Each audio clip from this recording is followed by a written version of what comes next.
धन्य मी मानीन आपुले संचित, धन्य मी मानीन आपुले संचित, राहिली से प्रीत तुझे नामे। धन्य झालो आता यासी संदेह नाही, न पडोया बाही काळा हती। ब्रह्मरस करू भोजन पंगती, ब्रह्मरस करू भोजन पंगती, संतांचे संगती सर्व काळ। धन्य झालो आता यासी संदेह नाही, न पडोया बाही काळा हती। तुका म्हणे पोट धालेची न धाय, तुका म्हणे पोट धालेची न धाय, खादले शिखाय आवडीने। धन्य झालो आता यासी संदेह नाही, न पडोया बाही काळा हती। विठाला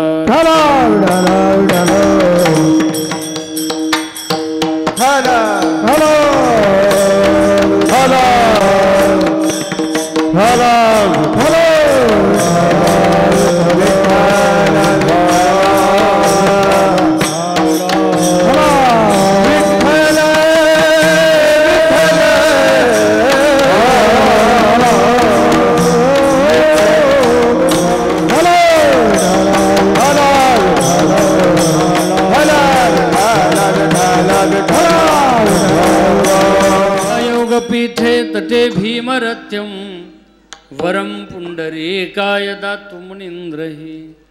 समागत्य तिष्ठन्तमानन्दकन्दं, परब्रह्मलिंगं भजे पांडुरंगा करू प्रथम नमा। दुसरे चरण संततिया, संत कृपा दानकते नामिता। बाबाजी सद्गुरुदास कृपा, पांडुरंगा करू प्रथम नमा।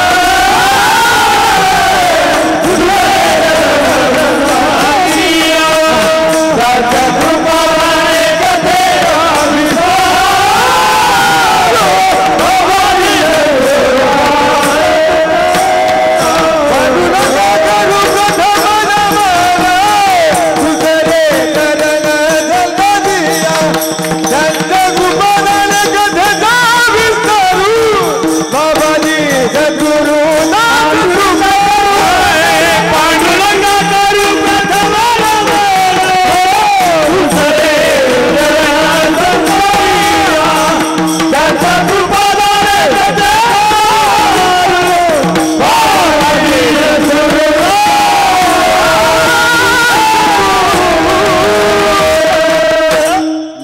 सद्गुरु शांतं सच्चिदानंद विग्रहं, पूर्ण ब्रह्म परानंदं ईशमालंदि वल्लभं।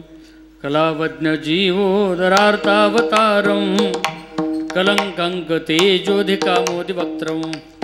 खलानिशवादा पनुदारः दक्षं, समाधिस्थमूर्तिं भजे ज्ञानदेवं।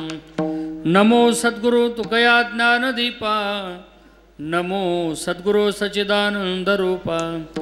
नमो सद्गुरु भक्त कल्याण मूर्ति, नमो सद्गुरु भास्करा पूर्ण कीर्ती।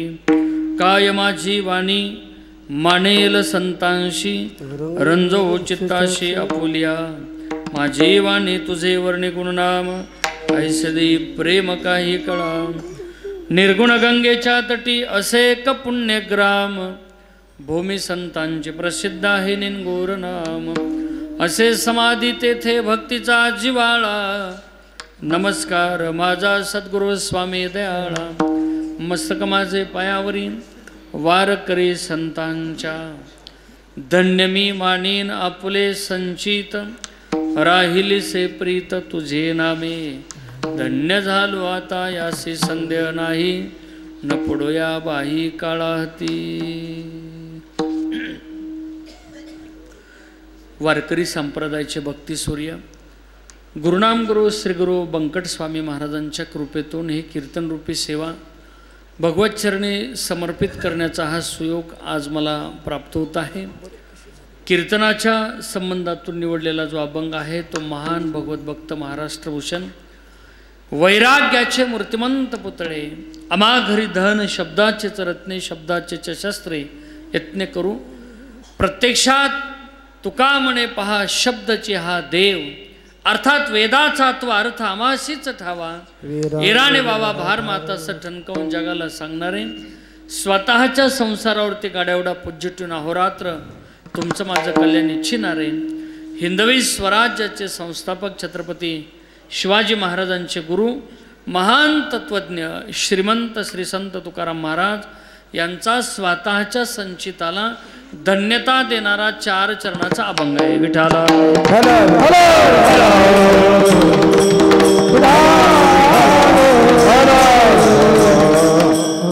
हो सेवेला सुरुवात करण्यापूर्वी थोडक्यामध्ये परिहार द्यायचा तो म्हणजे असा, आपल्या सर्वांचं श्रद्धास्थान सिद्ध संत सद्गुरू श्री विठ्ठल बाबा यांच्या 15व्या पुण्यस्मरणाच्या निमित्ताने सुरू असलेला हा भव्य आणि दिव्य प्रमाणातील अखंड हरिनाम सप्ताह आज सप्ताहाचा पहिलाच दिवस आहे. पहिल्या दिवसाची कीर्तनाची सेवा समस्त भाविक भक्तांच्या आज्ञेनुसार, समस्त संस्थांच्या विश्वस्तांच्या आज्ञेनुसार, सर्व आयोजक संयोजक या सर्वांच्या विनंतीवरून या संस्थांचे अध्यक्ष आदरणीय परमपूज्य गुरुवर्य भास्कर महाराज यांच्या आदेशाने आणि विनंतीवरून आजची कीर्तनाची सेवा माझ्यापर्यंत आपल्या सगळ्यांचा निरोप संदीपजी पांचाळ यांनी पोहोच केला आणि म्हणून येण्याचा हा योग आहे. आज पहिल्याच दिवशी जरी कीर्तनाच्या सेवेसाठी आपण उपस्थित असलो तरी असं वाटत नाही आज पहिला दिवस आहे म्हणून. प्रत्येकाच्या चेहऱ्यावरची प्रसन्नताच दाखवून देते की या सप्ताहातला आनंद किती आहे तो. खरं म्हणजे हे मंदिर आणि हा मंडप ज्यांनी सजवला असेल त्यांच्यासाठी एकदा जोरदार टाळ्या वाजवा. कारण इतकं अप्रतिम हे मंदिर सजवलंय मंडपवाल्याने, डेकोरेशन करणाऱ्याने. या मंदिरात उभा राहिल्यानंतर असं वाटतंय की मी कृष्णाच्या द्वारकेतच उभा आहे. इतकं सुंदर आणि प्रसन्न मंदिर करण्याचं काम ज्यांनी केलं असेल त्यांना मनातून मी धन्यवाद देतो. अत्यंत प्रसन्न केलेलं आहे. खरं म्हणजे विठ्ठल बाबांनी ज्यांची निवड केली ना ते भास्कर महाराज ही इतकी प्रसन्न मूर्ती आहे. मी 200 किलोमीटरचा प्रवास करून आलो. महाराजांना पाहिल्यानंतर प्रवासाचा थकवाच गेला महाराज. कारण दररोज कीर्तनाला आम्ही उभे असतो, पण मठाधिपती माणूस इतका मोकळ्या मनाचा मी पहिल्यांदाच बघितला. प्रसन्न, फार दिलखुलास व्यक्तिमत्व आहे आणि म्हणून दर्शनी प्रशस्ती पुण्य पुरुष पाहिल्याबरोबर भूमीचे मार्दव सांगे कोंबाची लवलव. अर्थात पाहिल्यानंतर माझंही मन प्रसन्न झालं की विठ्ठल बाबांनी ज्या अर्थी भास्कर महाराजांची योग्य निवड केलेली आहे याच्यात कसल्याच प्रकारचा संशय नाही. कारण अत्यंत प्रसन्नतेने आपल्या सर्वांच्या स्वागतासाठी महाराज बसलेले आहेत. मलाही खरं म्हणजे मी पहिल्यांदा जरी आलो असलो तरी असं वाटतं मी अनेक वर्षापासून या मंदिरात येतो, एवढ्या जवळचा स्नेह आणि ऋणानुबंध आहेत असं वाटलं. खूप धन्यवाद देतो. आणि म्हणूनच मी खरं म्हणजे सत्य साच करे नाम विठोबाचे बरे हा इथपर्यंत अभंग होकत होतो. पण इथं आल्यानंतर विठ्ठल बाबाकडे पाहिलं आणि मग मनात आलं धन्य मी मानीन आपुले संचित, आणि म्हणून हा अभंग सुचला. अर्थात आपण या अभंगावरती अल्पसं चिंतन करणार आहोत. अगदी थोड्याशाच वेळेमध्ये ही कीर्तनाची सेवा संजीवभाऊ आपण भगवतचरणी समर्पित करूया. 4 वाजूस तर कीर्तन करतो आणि सोडून देतो, चालेल? कारण जेवायला 60 किती होते? जेवायला 60, भजनाला 8 आणि कीर्तनाला पडली तर पडली, घाट नाही तर चल हाट. मी ज्याला येत होतो ना त्याला गाडीला सुद्धा जागा नव्हती, एवढ्या जेवणाऱ्यांच्या लोकांची रांग होती. मला वाटलं आता मंदिरात जागा पुरत नाही. मी विचारलं चौकदारला कुठं गेले माणसं? ते म्हणले माणूस मेल्या मेल्या जमतेत का? सुरू असतं जमते ना लोक, तुम्ही सुरू तर करा, नाही की नाही? अर्थात आज पहिला दिवस आहे तरीसुद्धा आपण बहुसंख्येने उपस्थित आहात. अत्यंत आनंदाने ही सेवा भगवतचरणी समर्पित करणार आहोत. विठ्ठल बाबांचं जीवन अत्यंत निष्ठामय जीवन होतं. विठ्ठल बाबांसाठीच पंढरपूरचा विठ्ठल इथं आला महाराज. आणि म्हणून प्रति पंढरपूर करण्याचं काम विठ्ठल बाबांनी केलं आणि म्हणून आज त्यांची पुण्यतिथी साजरी होते. पुढच्या वर्षी तर तपपूर्ती महोत्सव साजरा आपण करणार आहात. मला असं वाटतं हा सप्ताह एवढा भव्य आणि दिव्य आहे तर तपपूर्ती महोत्सव कसा असेल. हे इतकं सुंदर तुम्ही यावर्षी सजवलं आहे तर भविष्यात येणाऱ्या तपपूर्ती महोत्सवासाठी कसं असेल ते पांडुरंग महाराजांनी सांगितलं मला. म्हणे महाराज पुढच्या वर्षी हेलिकॉप्टरमधून समाधी फुलं टाकायचे. काय उत्साह आहे तुमचा आजपासूनच. पुढच्या वर्षीची तयारी आजपासून आहे. खूप आनंद आहे. खरं म्हणजे स्वतःच्या मुलीचं किंवा मुलाचं लग्न एकुलता एक असणारा तो मुलगा किंवा एकुलते एक असणारी मुलगी बाप जसं त्या मुलीचं लग्न करत असताना कुठलीच कमतरता भासू देत नाही तशीच आजच्या सोहळ्यामध्ये पहिला दिवस जरी असला तरी संयोजकांनी कुठलीच कमतरता भासू दिलेली नाही. आणि म्हणून नाहीतर पहिला दिवस असला की मंडपवाला इकर तरी झारळ बांधतो, पखवाच्या कणिक तरी आणा म्हणतो, माईकवाल्याचं वायर तरी चूर करतं, काहीतरी बेजारी सगळी बरं का विष्णू बाबा काहीतरी चालू असते. पण आज मात्र अशी काहीच बेजारी नाही. अगदी सुंदर आहे सगळं. का त्याचं कारण आहे भगवान विष्णू गायला आहेत आणि प्रत्यक्षात संजयासमोर ईश्वर वाजवायला आहेत. ईश्वराचं वाजवणं असेल बरोबर आहे ना. हां ईश्वरच ना. किशोर किशोर हां हां संजयाचा किशोर होतो हे तरी काय कमी आहे. आणि म्हणून आपल्या दोघांनाही खूप धन्यवाद देतो. बघा अभंग फार सोपा आहे. अभंग जगद्गुरु तुकोबारायांचा आहे. या अभंगाच्या माध्यमातून जगद्गुरु तुकोबाराय संचिताला धन्यता देतात. आता बघा संचित प्रारब्ध आणि क्रियमान तीन गोष्टी असतात.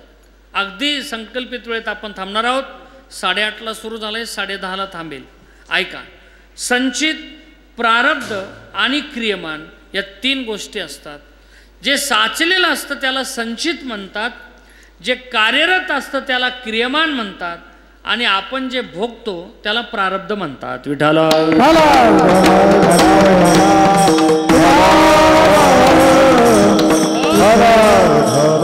जे साचलेलं असतं ना त्याला संचित म्हणावं.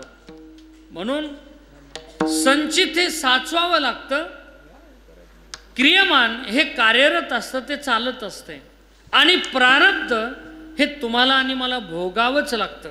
कोणीही असो, मी असो अथवा तुम्ही असो अथवा देव असो अथवा देवाचा बाप असो, कोणीही असो, केले कर्म झाले त्याची भोगा आले उपजले मेले ऐसे कीर्ती उपजले मेले ऐसे कीर्ती उपजले मेले ऐसे कीर्ती केले कर्म झाले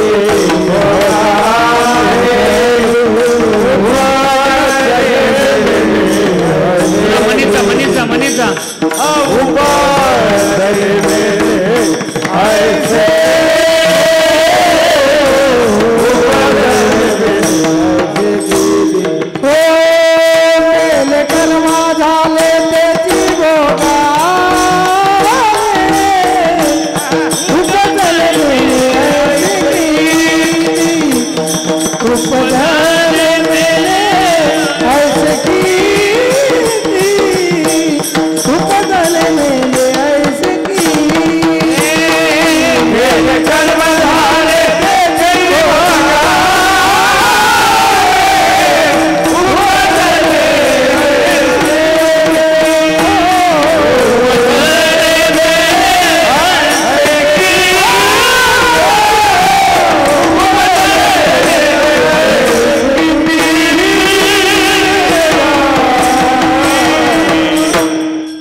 केले कर्म झाले तेची भोग आले उपजले मेले ऐशे किती. कारण अगा कर्मी जे उरावे तैती सुखदुःखी फळावे तैते भोगावया यावे देहाय का.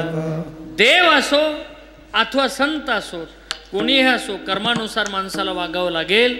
ऐका देवाचा विचार चालल्यानंतर एक माणूस मध्येच उठला आणि तो म्हणला महाराज मला काही कर्म करील का हो? मी म्हणलं तू कोण आहे?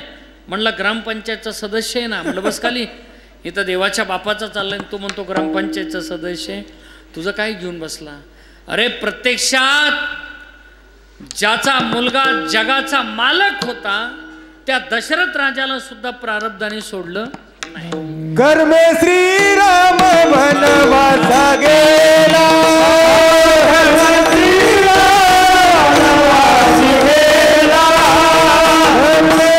रावण जय पावला,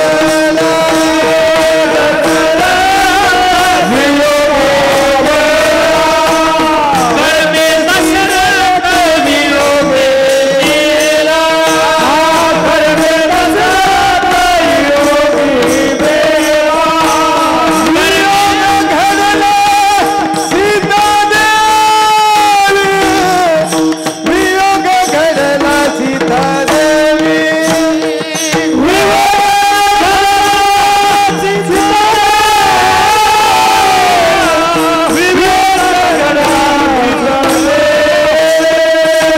श्रीराम वनवासा गेला, रावण जय पावला, रावण जय पावला,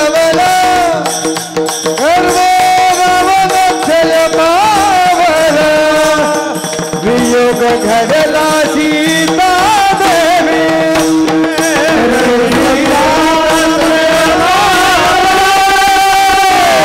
देवी, दशरथ वियोगे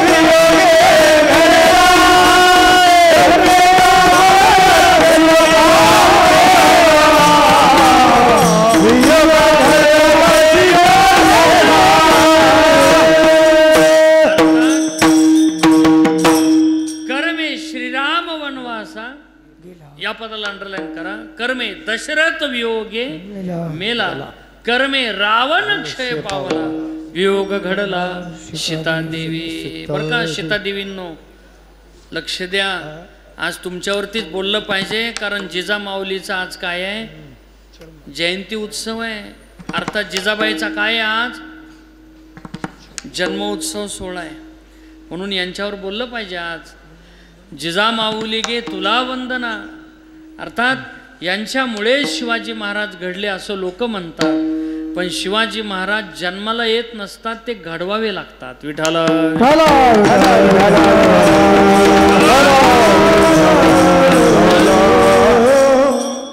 शिवाजी महाराज घडण्यासाठी फक्त जिजाबाई असून चालत नाही, शहाजी राजे सुद्धा असावे लागतात. शहाजी राजे आणि जिजाबाई जर असतील तरच शिवाजी महाराज घडत असतात. म्हणून तुम्ही आहे ना, आपल्या मुलाला शाळेत जात असताना असं म्हणत जाऊ नका, कुणाच्या आद्यात मध्यात पडत जाऊ नको, तुझा डब्बा कुणाला खाऊ देऊ नको असं म्हणत जाऊ नका. चाल काय करायचंय ते कर, भांडणं कर, पण तिकडंच हाणून ये, मार खाऊन येऊ नको असं म्हणत जा. असं नका म्हणू, ते उठलं की भांडणं करीन उद्याच्याला. विठाला विठाला.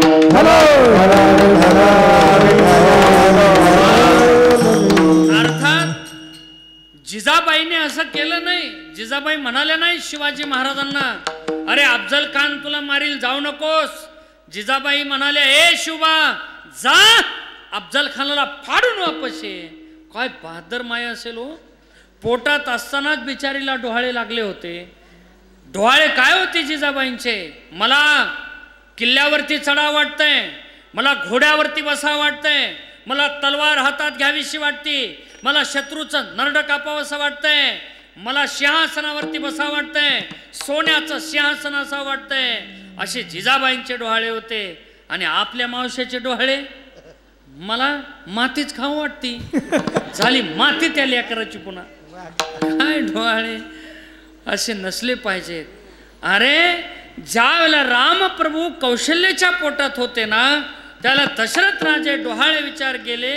त्यावेळेला दशरथ राजांना कौशल्य म्हणत होते. अनिर्धनुष मारी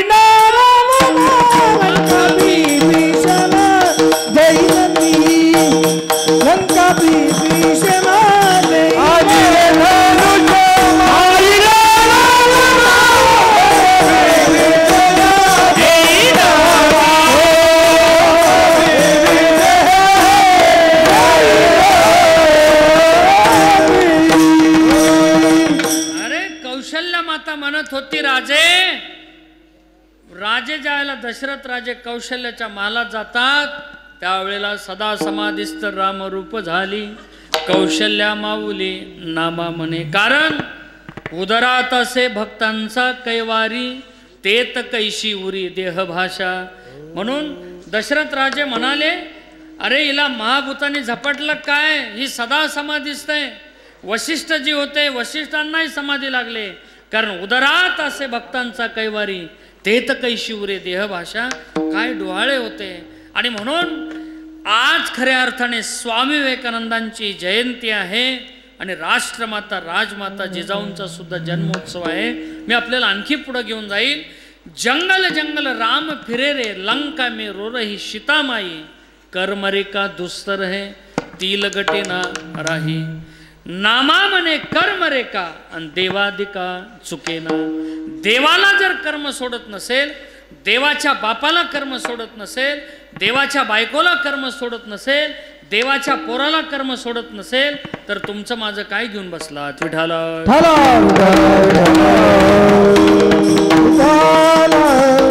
जगाचा बाप होता, जगाचा बाप रामप्रभू आणि त्या रामाला सुद्धा 500 वर्ष मंदिरात नाही बसता आलं. हे सुद्धा प्रारब्धाच आहे. बरोबर आहे ना. अरे 500 वर्ष रामप्रभूला ज्या रामाच्या नावाने लोक आज महाल बांधतात त्या रामाला महाल नव्हता. 500 वर्षानंतर तो आता 22 जानेवारीला योग येतोय महाराज. 22 जानेवारी. आणि म्हणून अरे 500 वर्ष जर या देवाला आपल्या स्वतःच्या घरात जाता आलं नाही तर मला असं वाटतं याच्यापेक्षा दुर्दैव कुठलं असेल. हिंदूच्याच देशामध्ये हिंदूच्याच देवतेला स्वतःच्या मंदिरात जाण्याचं अर्थात परवानगी नव्हती. किती दुर्दैवाची गोष्ट आहे. पण आता मात्र 22 जानेवारीला रामप्रभू स्वतःच्या मंदिरात स्वतःच्या राजवाड्यात सिंहासनावरती आरूढ होणार आहेत. आनंद उत्सव साजरा करा. आज जसे बाबांनी मंदिर सजवलंय ना आपलं घर तसं सजवा. घरामध्ये सुंदर असा नैवेद्य गोड करा, पुरणपोळी करा, दारामध्ये रांगोळ काढा, शक्य झालं तर घरावरती ध्वज उभा करा, गुढी उभा करा. तुम्ही सुद्धा नवीन पोशाख परिधान करा, तुम्ही सुद्धा वस्त्र अलंकार नवीन घाला, सगळी नवीन साड्या वगैरे. तुम्ही सुद्धा नवीन ड्रेस घ्या, लेकरांना नवीन ड्रेस घाला. आपल्या गल्लीत वातावरण भक्तिमय करा. स्वतःच्या गावातल्या मंदिरात मारुतीच्या मंदिरात रामप्रभूचं भजन करा. भजन करत करत 11 ते 1 या वेळेमध्ये आपण अयोध्येत आहोत ही भावना आपल्या घराला अयोध्या माना आणि प्रचंड उत्साहामध्ये आनंदाच्या वातावरणामध्ये घराला अयोध्या करा. अयोध्या जर घराला केली ना तर मग मात्र राम राज्य झाल्याशिवाय राहणार नाही. आणि म्हणून येत्या 22 तारखेला जेवढं काही आपल्याला आनंदी वातावरण करता येईल ना तेवढं करा. नाहीतर कुणी म्हणू नये पुन्हा भविष्यातल्या पिढीनी अयोध्येत रामप्रभू मंदिरात बसत होते, मूर्ती प्राण प्रतिष्ठा सोहळा साजरा होत होता, गावात मंदिरात भजन चालू होतं आणि आमची म्हातारी शेजारच्या म्हातारी बरं भांडत होती. असं कुणी म्हणलं नाही पाहिजे आजी. बरं असं कुणी म्हणलं नाही पाहिजे. गावात भजन चालू होतं, राम फेरी चालू होती, अयोध्येत मंदिरात मूर्ती बसत होती आणि आमचा बाप आमचं म्हातारं घरात भांडणं खेळत होतं. असं आपल्या पुढच्या पिढीने कुणी म्हणू नये. असं वाटत असेल तर प्रसन्न वातावरण ठेवा, आनंदी वातावरणात पुढे चला. मला आणखी पुढे तुम्हाला घेऊन जायचं आहे.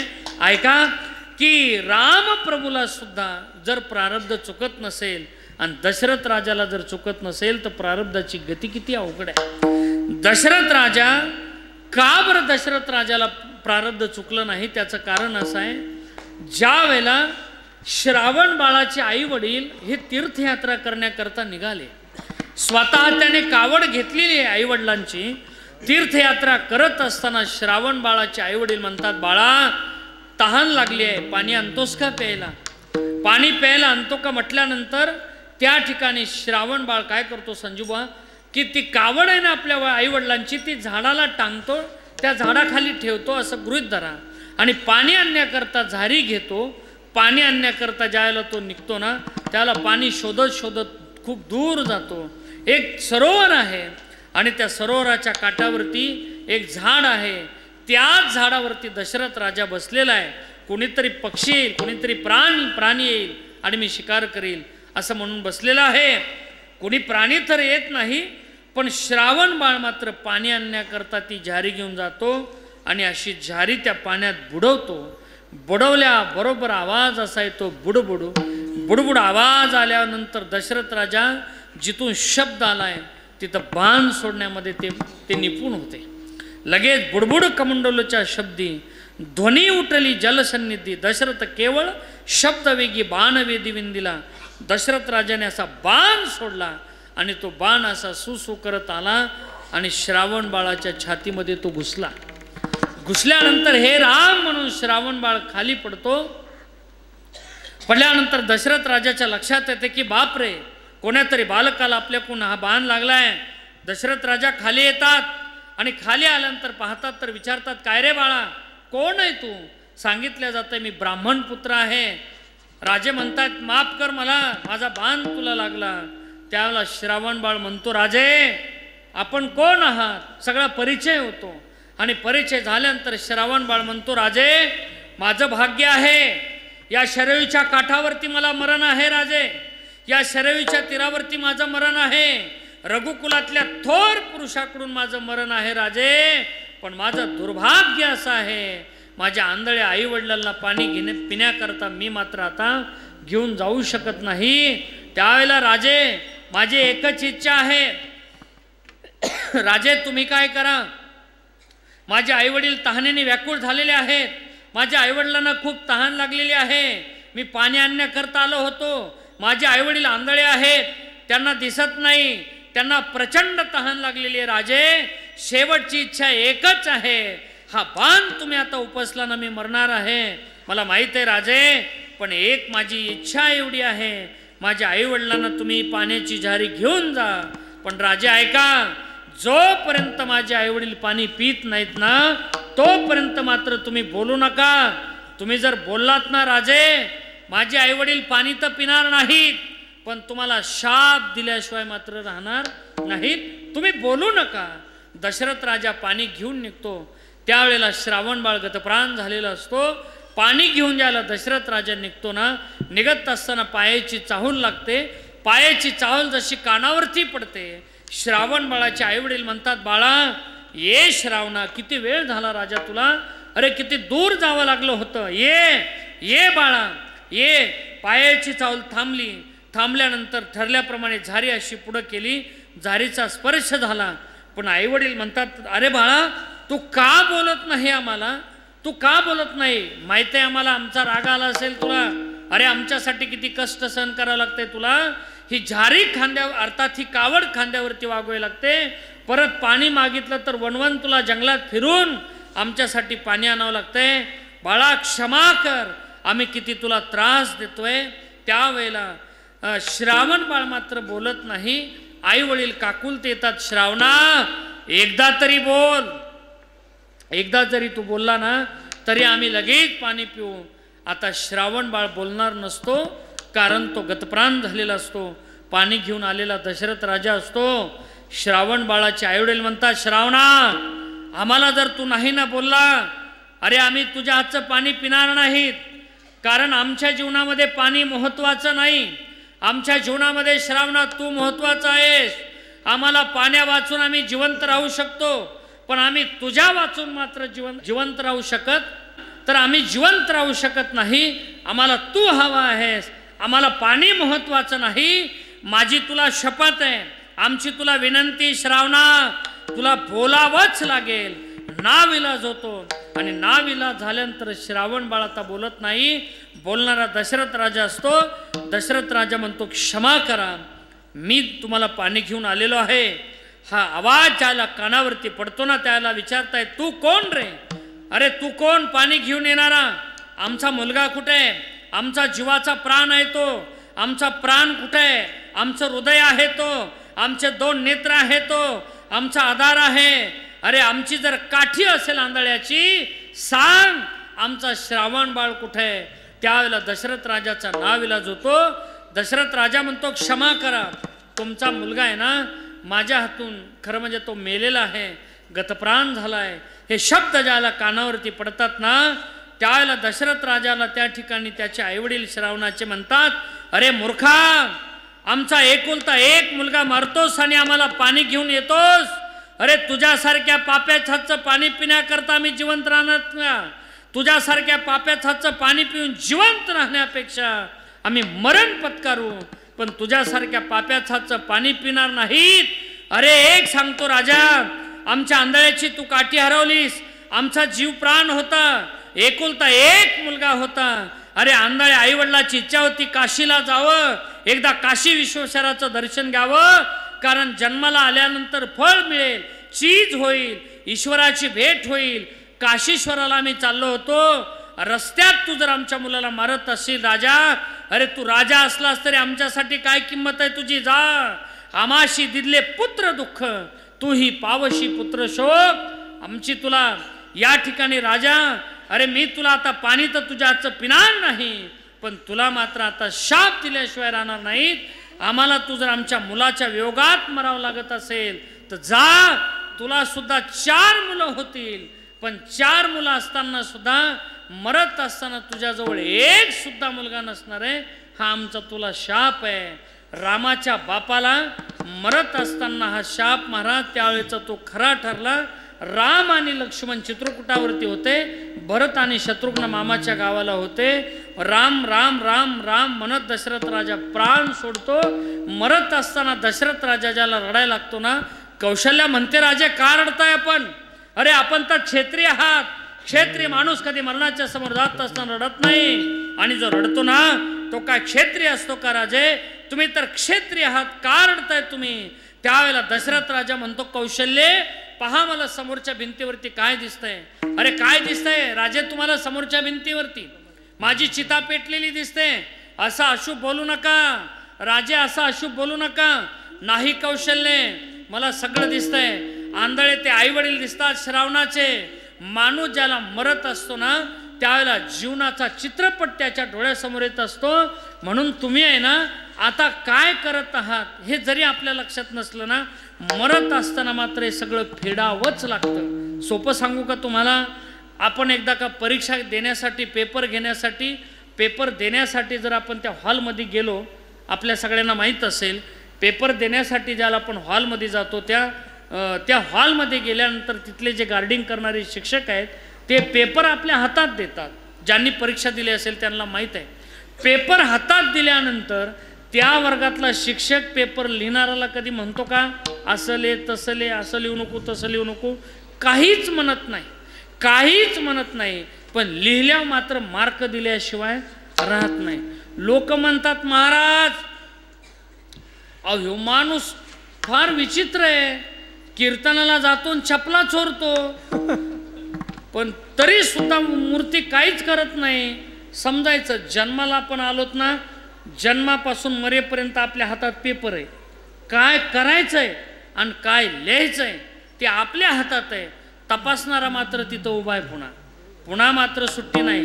म्हणून तुम्ही चपला चोरा, नाही तर मंगळसूत्री कीर्तनात हाना, नाही तर काय करायचंय ती करा.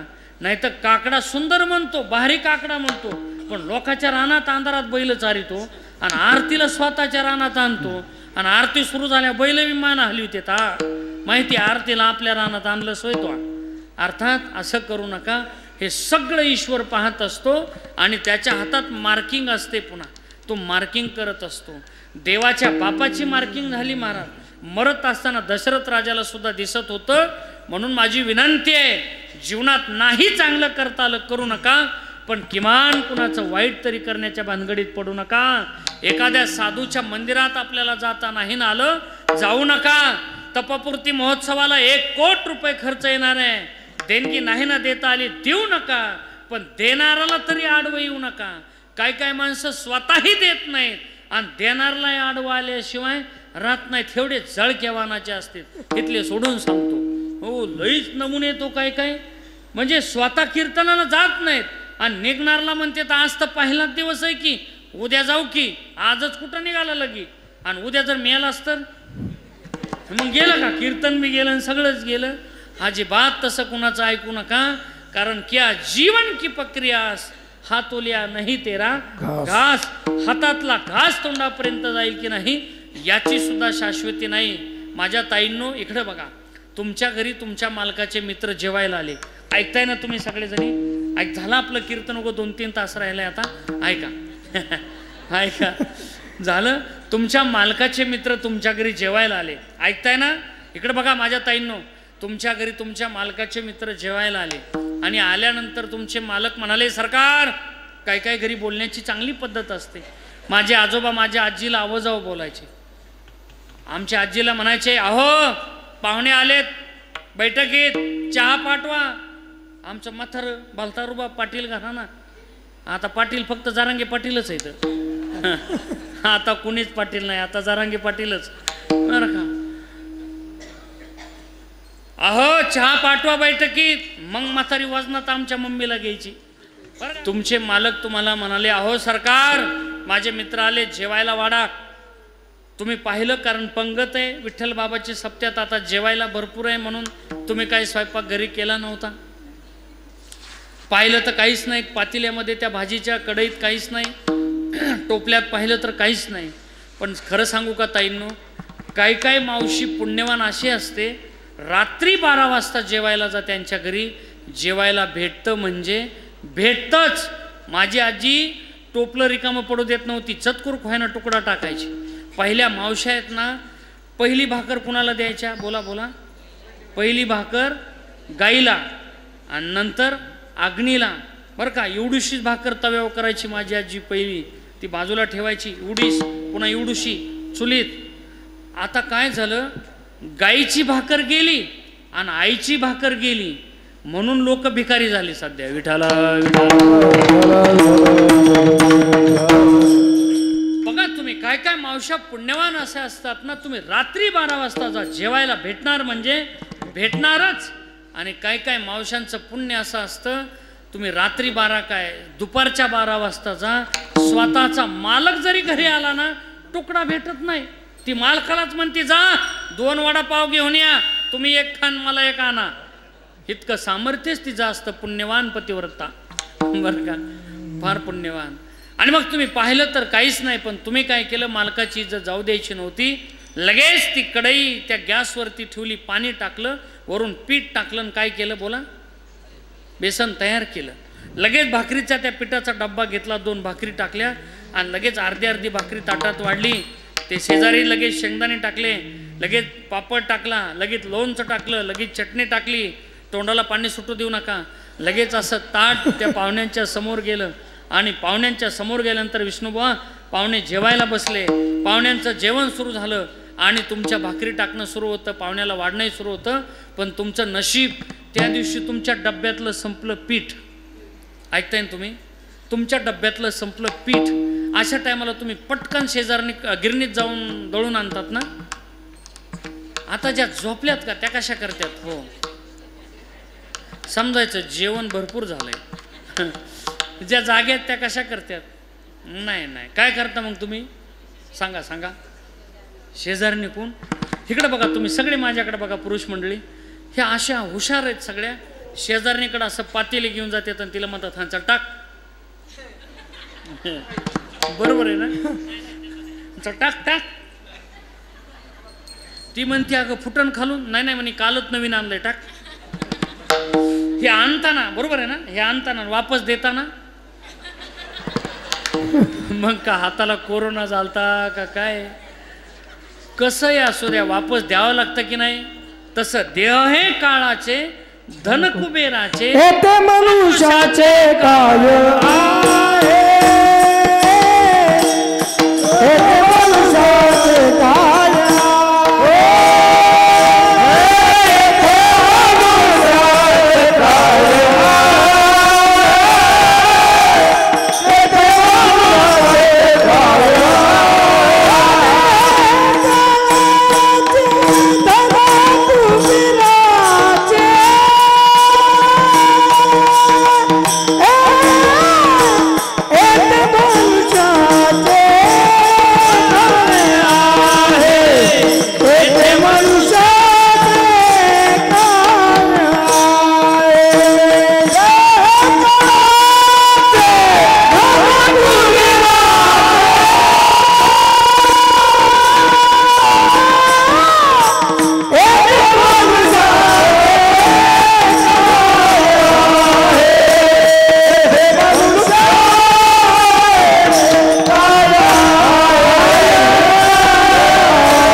त्याचा त्याला देणे लागे. आणि म्हणून देण्याच्या अगोदर आहे ना मस्त आनंदात द्या.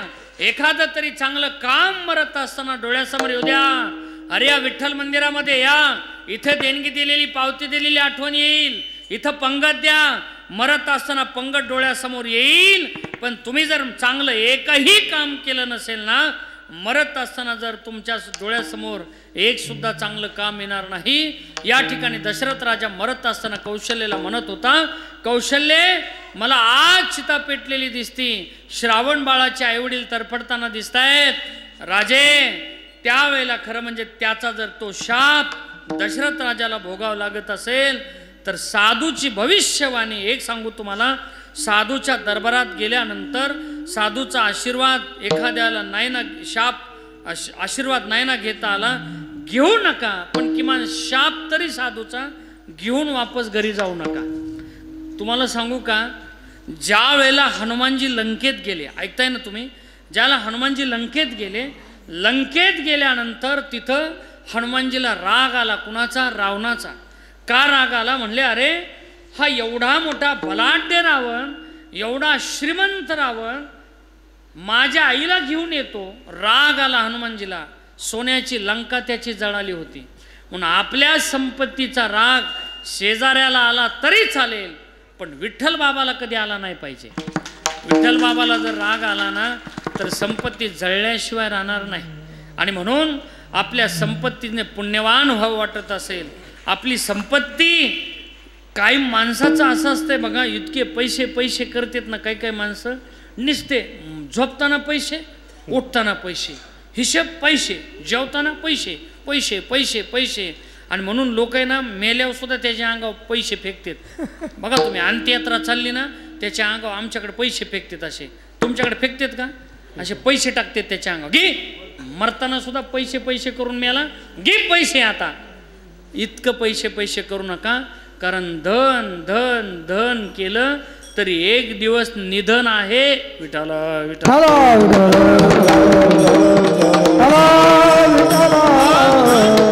देवाच्या बापाला जर प्रारब्धाने सोडलं नसेल तर आपल्याला सुद्धा सोडू शकत नाही. ऐका, त्या प्रारब्धाचे 3 भाग पडतात. उत्तम प्रारब्ध आहे, मध्यम प्रारब्ध आहे, कनिष्ठ प्रारब्ध आहे. ऐका, उत्तम प्रारब्ध त्याचंच आहे की ज्याच्या जीवनात 24 तास नामचिंतन चालू आहे. मध्यम प्रारब्ध त्याचं आहे की जे काही नित्य नेमावीन अशा पद्धतीने भजन भक्ती करतंय. आणि कनिष्ठ प्रारब्ध त्याला म्हणायचं ते कीर्तनात येऊन बसतं पण विठ्ठल विठ्ठल म्हणत नाही. समजायचं कीर्तनाला येण्या इतकंच पुण्य आपल्या पदरात आहे. इथं विठ्ठल विठ्ठल यावं वाटत असेल तर बहुत सुकृताची जोडी, म्हणून विठ्ठली आवडी.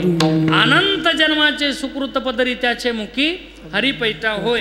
तिळतिळ पुण्य साचा पडे तरी बहुता जन्मी जोडे, नाम तुझे वाचे शातोडे समागम घडे संतांच्या. आणि म्हणून अनेक जन्माची पुण्य असावी लागते नामचिंतन मुखाला येण्यासाठी. या ठिकाणी उत्तम प्रारब्ध जगद्गुरु तुकोबारायांचं आहे. म्हणून तर महाराज म्हणतात की शिंक जांभळी खोकला तुकाची वेळ वाया गेला, अन्यथा माझी मज झाली अनावरवाचा छंद या नामाचा घेतला असे. ऐका, आणखी मी तुम्हाला पुढे घेऊन जातो. उत्तम प्रारब्ध आहे. हे लोखंड आहे ना माझ्या समोरचं, या लोखंडाला सुद्धा प्रारब्ध आहे. ऐका, 2 फुटाचा लोखंडाचा तुकडा घ्या. तुम्ही म्हणाल महाराज आम्ही ऐकतोय म्हणून काही पण सांगता का? लोखंडाला कुठं प्रारब्ध असते का? ऐका ना, लोखंडालाही प्रारब्ध आहे. 2 फुटाचा तुकडा मधून तोडा, एकाचा चमचा करा, एकाचा चिमटा करा. प्रारब्ध कसं बदललंय बघा. ज्याचा चिमटा केला ना तो चिमटा जन्मभर निकारे उचलतो किंवा गरम पदार्थ उचलतो, आणि ज्याचा चमचा केला तो चमचा खिरीच्या पातेल्यात मजा मारतो. चमचा, तुम्हाला समजलं ना बोलणं? चमचा वाटीत असतो बरं का, चमचा वाटीत असतो. चमचा वाटीत वाटीत वाटी रिकामी करतो तरी वाटीला चमचा आपला वाटतो. कळलं का तुम्हाला? ज्याला कळलं त्याला धन्यवाद, ज्याला नाही कळलं त्यांनी प्रसादाला हजर राहा. बरं का? म्हणून चमचे से चिमटा और चमचे से होत बडी तकदीर, चिमटा जलता अंगार में चमचा खाता खीर. चमचेची मजाच असते, फक्त फिरवीत जाऊ नका. भलते चमचे विचित्र असतात वाटीतले म्हणतोय मी, तुम्ही दुसरीकडे जाऊ नका बरं का. आणि तो सांडस नाम पकड चिमटा, त्याचा जन्म जातो. थंड पदार्थ उचलायचे आणि गॅसवर ठेवायचे आणि गरम झालेले हाताने उचलायचे आणि खाली ठेवायचे. असंच ना? याचा अर्थ 10:30 वाजायला लागलेत. थंड पदार्थ असं उचलीत नाहीत, पकडणे गरम पदार्थ उचलतात. प्रारब्ध बदललं. एकाच खाणीतला दगड असू द्या, दगडाला सुद्धा प्रारब्ध आहे. 2 फुटाचा तुकडा मधून तोडा, एकाची मूर्ती करा आणि उरलेला दगड पायरीला लागला, प्रारब्ध बदललं. पाषाण देव पाषाण पायरी. महाराज म्हणतात पूजा एकावरी पाय ठेवी. एका दगडाची मूर्ती केल्या जाते आणि उरलेला दगड पायरीला लावल्या जातो. प्रारब्ध कसं बदलतंय बघा. ज्याची पायरी केली ना त्याच्यावरती लोक बुटासकट पाय देतात आणि ज्याची मूर्ती केली ना त्याचं दर्शन घेण्यासाठी लोक मंदिरात जातात. हा प्रारब्धाचा भाग आहे. विठाला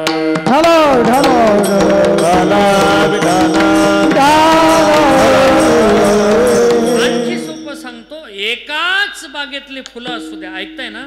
एकाच बागेतली फुलं असू द्या, एका बागेतल्या फुलांचा सोडा, एका झाडाच्या फुलाला सुद्धा 3 प्रकारचं प्रारब्ध आहे. उत्तम प्रारब्ध आहे, मध्यम प्रारब्ध आहे आणि कनिष्ठ प्रारब्ध आहे. एकाच झाडाचे फुलं आहेत, पण एकाचं प्रारब्ध उत्तम आहे, एकाचं मध्यम आहे आणि एकाचं कनिष्ठ आहे.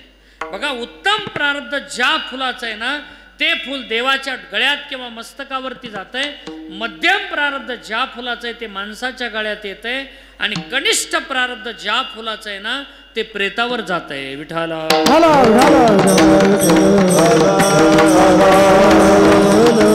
अर्थात फूल एकच आहे, एकाच बगीच्यातलं आहे, एकाच झाडाचे फुलं आहेत, पण एकाला देवाचा गळा मिळाला, एकाला माणसाचा गळा मिळाला आणि एकाला डायरेक्ट प्रेतावरती जावं लागलं. हे प्रारब्धाशिवाय घडू शकत नाही. एका माईच्या पोटी जन्माला आलेले 2 मुलं असू द्या, एकाचा विचार केला उदगीरमध्ये एसीच्या रूममध्ये बदामचा शिरा खातो आणि दुसऱ्याचा विचार केला तर जर्सी गायीसाठी ऊस तोडतो, याला प्रारब्ध म्हणतात. विठाला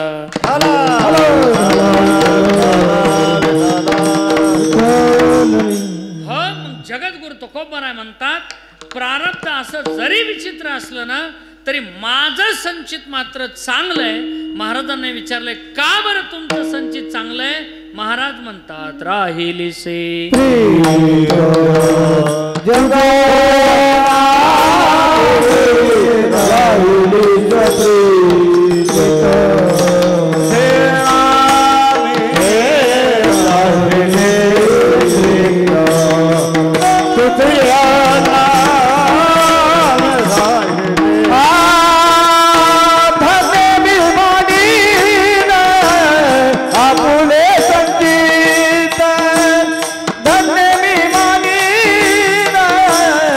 आपुले संगीत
महाराज म्हणतात की माझं संचित मात्र चांगलं आहे, कारण राहिली से प्रीत तुझे नामी. पांडुरंगा, हे विठ्ठला, अरे धन्य मी मानीन आपले संचित, कारण राहिली से प्रीत तुझे नामी. म्हणून बघा महाराज म्हणतात की माझंही देवावरती प्रेम जडलंय, आणि तुम्ही सुद्धा काय करा तर तुका म्हणे जपा मंत्र त्रिअक्षरी सोपा.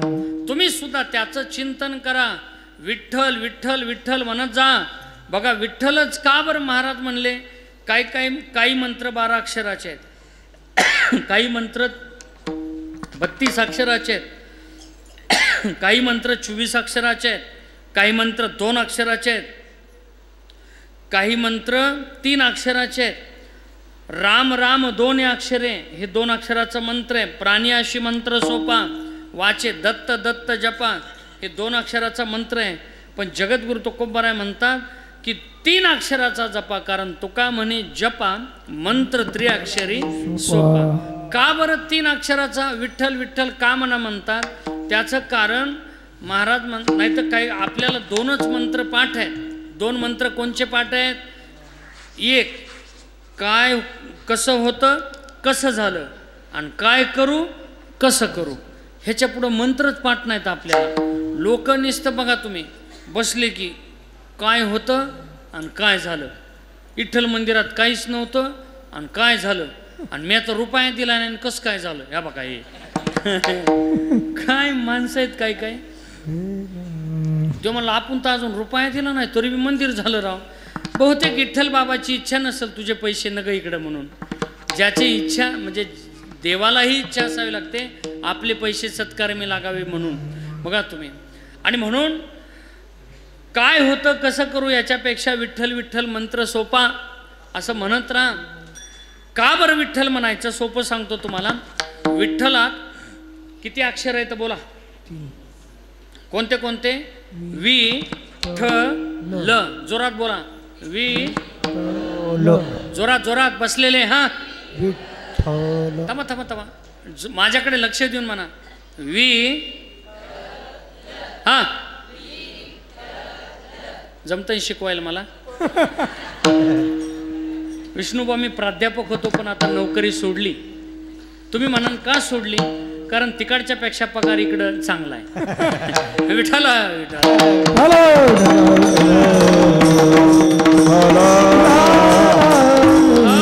अर्थात मी आणखी पुढे घेऊन जातो. अगदी बरोबर आहे. 3 अक्षर आहेत वि ठ आणि ल. वि विधाता, ठ निळकंठ आणि ल लक्ष्मीकांत. कळलं तुम्हाला? वि विधाता ब्रह्मदेव, ठ निळकंठन शिवजी आणि ल लक्ष्मीकांत भगवान विष्णू. म्हणजे विठ्ठलामध्ये ब्रह्म विष्णू महेशाचं एकत्रीकरण जिथं पाहायला मिळतं त्याला विठ्ठल म्हणावं. आणखी सोपं सांगू तुम्हाला. स्थिती, उत्पत्ती आणि लय. उत्पत्ती ब्रह्मदेव, स्थिती सांभाळणारा विष्णू, लय समाप्त करणारा भगवान शिवजी, या तिन्हीचा संगम जिथं पाहायला मिळतो त्याला म्हणायचं विठ्ठल. आणखी सोपं सांगतो मी तुम्हाला. 3 शब्द सांगतो, लक्षपूर्वक ऐका. वि म्हणजे ज्ञान, वि म्हणजे ज्ञान नॉलेज, वि म्हणजे ज्ञान. ठ म्हणजे शून्य झिरो. वि म्हणजे ज्ञान, ठ म्हणजे शून्य, ल म्हणजे स्वीकार. किती शब्द सांगितले? ज्ञान शून्य स्वीकार. बोला. ज्ञान शून्य स्वीकार. ज्ञान शून्य स्वीकार. म्हणजे घाबरू नका, चौबदार गेले घाबरून. ज्ञान शून्य आणि स्वीकार. ज्ञान शून्य आणि स्वीकार. ऐका विठ्ठलाचा अर्थ किती गोड आहे. जो परमात्मा, जो ईश्वर, जो ग्वाड, जो अल्ला, जो कोणी असेल तो ईश्वर. बरं का किशोर महाराज. जो देव ज्ञान शून्य व्यक्तीचा स्वीकार करतो त्याला म्हणायचं विठ्ठल. एवढा विठ्ठलाचा अर्थ सोपा आहे. खटनट यावे सुत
जैसे तैसे उतरी कासे लावून या दर्शन हेळा मात्रे तया होय मुक्ती पुंडलिके दिदला वर करुणा करे विठ्ठले खटनटे यावे शुद्ध होणे दौंडी पिटे भावे चोखा मेळा. अर्थात जगाच्या पाठीवरती एकमेव विठ्ठल नावाचा देव असा आहे. ज्ञानी या गरीब या अज्ञानी या श्रीमंत या लहान या मोठे या कुणीही या वाट पायोबा भेटीची आवडी कृपाळुता तडी उलट तो देव असा म्हणतो भक्तांनो तुम्ही जाता तुमच्या गावा हुरहुर वाटे माझ्या जीवा म्हणून आषाढी कार्तिकी विसरू नका मज सांगत असे गुज पांडुरंग. बहिणाबाई चौधरी फार गोड बोलतात बघा. बहिणाबाई असं म्हणतात श्रीमंताचा बालाजी सोन्या चांदीन मडविला. काय म्हणतात त्या? श्रीमंताचा बालाजी. श्रीमंताचा बालाजी म्हणजे कोणता? व्यंकटरमणा गोविंदा. श्रीमंताचा बालाजी सोन्या चांदीन मडविला माझा ग पांडुरंग पाना फुलात राजी झाला. किती गोड आहे. दारी तुळस हिरवी गार बघा विठ्ठल बाबाचा संसार. म्हणू का पूर्ण? द्या 100 चला. मी काय फुकट आहे काही म्हणा. अर्थात काही असो बहिणाबाईने सांगितलं एकदम सोपं आहे. काही नलगे एक भावाची आती प्रिय आवडे तुळशी बुका तैशीच प्रीती करी भोळ्या भाविका नामपद पंकज पादुका श्रीमस्तकी वंदित असे पंढरपूर ते भीमा तटी पंढरपूर ते भीमा तटी सुंदर मनोहर गोमती. एवढा जगदानी मागे तुळशी दळ पाणी काहीच लागत नाही. फक्त तुळशी हार गळा कासे पितांबर काही नलगे एक भावची कारण एवढा तुका आला नावा रूपा तुका म्हणे झाला सोपा. आणि म्हणून महाराज म्हणले हे देवा माझ्या जीवनामध्ये आता मात्र ठरवलंय मी तुझ्याशिवाय जगात तुझ्यासारखा देवच मी पाहिला नाही म्हणून राहिलीशी प्रीती तुझी आहे नामी. कारण पाहिली पुराणे दांडुळली दर्शने ऐसा न देखे मी कोणी दुजाती त्रिभुवनी. म्हणून आम्ही नवजूत या वाटा नाचू पंढरी चोहटा. कारण बाप तीर्थ पंढरी हे नो हे आजी कालीचे आहे योग्य आठा. आमचे बाबा फार गोड म्हणायचे बाप तीर्थ पंढरी. पंढरपूर म्हणजे काही सामान्य नाही बाप तीर्थ आहे. म्हणून सकलही तीर्थे घडते एक वेळा किंवा अवघीच तीर्थे घडते एक वेळा. आणि गंगासागर डोळा देखलिया. बरोबर आहे का? नाही गंगासागर डोळा. मग ते लोक कसे म्हणतात आजी सबतीर्थ बारंबार गंगासागर ते कशासाठी म्हणते ते कीर्तन झाल्यावर सांगतो. सबतीर्थ बारंबार ते कशासाठी म्हणते ते सगळ्याला माहित आहे. पण जगद्गुरु तुकोबर आहे म्हणले अवघीच तीर्थे घडते एक वेळा आणि चंद्रभागा डोळा देखलिया. का चंद्रभागा? शंकर सांगे ऋषी जवळी सकल तीर्थे माध्यान काळी येती पुंडलिका जवळी करती आंघोळी वंदिती चरण. म्हणून अवघीच तीर्थे घडती एक वेळा. चंद्रभागाच का बरं? त्याचं कारण असं आहे एकदा काय केलं चंद्राने भगवान विष्णूच्या दरबारामध्ये दोष केला गुन्हा केला. आणि गुन्हा केल्यानंतर भगवान विष्णूने त्याला शाप दिला जा तुझ्या अंगाचा दाह होईल. दाह होईल म्हटल्यानंतर चंद्राच्या अंगातून आग बाहेर पडायला लागली. चंद्र म्हणला देवा मला उशाप द्या माफ करा. त्यावेळेला सांगितलं चंद्रा तुला उशाप देतो. हा लोखंडाचा तुकडा ज्या पाण्यात तरंगल ज्या पाण्यावरती असा तरेल ना त्या पाण्यात आंघोळ कर तुझे दोष निघून जातील. तो लगेच गंगेला गेला. बा गंगेला गेला. नेम होता लोखंडाचा तुकडा तरला तर दोष जातील. पाहिला सोडला तर बुडला तरला नाही. नर्मदेला गेला गंगोत्रीला गेला जमुनेत्रीला गेला यमुनेत्रीला गेला अनेक गोदावरीला गेला. अनेक जगातले जेवढे तीर्थ आहेत ना सगळ्या तीर्थाला गेला. पण कुठंच काय लोखंडाचा तुकडा तरला नाही. काय असतं बघा म्हातारे माणसाचे गुडघे दुखायचे राहत नसतात म्हणून म्हाताऱ्यांनी लई पोरायला ताण द्यायचा म्हणून पोरायनी म्हाताऱ्याचे गुडघे लक्ष द्यायचं नाही असंही अर्थ काढू नका. पोरायनी म्हाताऱ्याचे गुडघे पाहिले पाहिजेत अधूनमधून गोळ्या औषधं, कारण पोरायलाही पुन्हा म्हातारं व्हायचं आहे. कुणीतरी सांगा हो आजोबा, तुम्ही त्या परळीला जाण, त्या रेल्वे स्टेशनच्या पुढे एक वडाचं झाड आहे, तिथं गुडघ्याला औषध मिळतंय. म्हातारं रेल्वेत बसून इथून परळीला जाईल का औषध घ्यायला. तसं चंद्राला सांगितलं तू भीमा भामेला गेलतास का. म्हणला कुठे भीमा भामा नव्हतो गेलो. बरं पत्ता सांगणारा बी लई हुशार असावा लागतो. सांगणाराने सुरू केलं बुवा, जम्बो या दीपा माझी. बरं सांगाव ना डायरेक्ट पंढरपूर, तसं नाही म्हणला. म्हणला 7 दीप आहे, सप्तदीप आहेत, आणि त्या सप्तदीपात जम्बू नावाचं काय आहे दीप आहे. आणि त्या जम्बू दीपात पुन्हा 7 खंड आहेत, आणि 7 खंडात आशिया खंड आहे. बरं का पत्ता सांगणारा. काय काय लईत नमुने येतो. नीट सांगाव ना. जा असं सरळ गेलं की तिथं आम्हाला त्या बोर्डापासूनच एक जणांनी तिकडं लावलं मगा. ते मला हे काय इकडं वळा. अरे म्हणलं मग पुन्हा वळून आम्ही इकडं असं आलो. नीट सांगाव ना. इकडं जा पुढं लाईटिंग कमान आहे. सांगणारा आहे शहाणा पाहिजे. लईत नमुने आहेत काय काय. जाऊ द्या मरू द्या तिकडं. 7 खंड आहेत म्हणले. 7 खंडात आशिया खंड आहे, आणि आशिया खंडात भारत देश आहे, आणि भारत देशात महाराष्ट्र आहे, आणि महाराष्ट्रात सोलापूर जिल्हा आहे, आणि सोलापूर जिल्ह्यात पंढरपूर आहे, आणि त्या पंढरपुरात काय वाजत गाजत काय वाजत. बस मग भीमातीरी एक वसविले नगर, त्याचे नाव पंढरपूर रे. ते तिलमुखाशे 4 भुजात्याशे बाईला 16,000 रे. मग नाचत जाऊ त्याच्या गावा. महाराज तो चंद्र तिथपर्यंत आला, आणि ज्याला भीमा भामेच्या त्या संगमावरती आला, नेम असा होता लोखंडाचा तुकडा तरला तर, आणि त्याने ती पाहिली भीमा भामा. नाहीतर त्या भारुड म्हणणाऱ्याने आंबट तोंड करू करू फार बघा तुम्ही ते म्हणतानाच म्हणते, या चंद्रभागेचा मंगळ पाणी. लईच कसनूचं तोंड करीत येत ना ते. आणि या शेजारणीनं बरं नाही केलं ग बया, मला पंढरीला काय म्हणते ते. जाऊ द्या मरू द्या. नेम असा होता लोखंडाचा तुकडा तरला तर. मग त्याने काय केलं, त्या चंद्राने तो लोखंडाचा तुकडा त्या पुंडलिकाच्या समोर आला होता. लोखंडाचा तुकडा असा सोडल्यानंतर तो बुडला नाही, तरला. आणि तरल्यानंतर त्याला आनंद झाला. तुम्ही जर त्या पुंडलिकाच्या समोर त्या कधी गेला तर त्या दगडावरती लिहिलेलं आहे लोहदंड तीर्थ. काय लिहिलेलं आहे, लोहदंड तीर्थ. लोहदंड म्हणजे त्या चंद्राने आणलेला लोखंडाचा दंड तुकडा त्या पाण्यावरती तरला.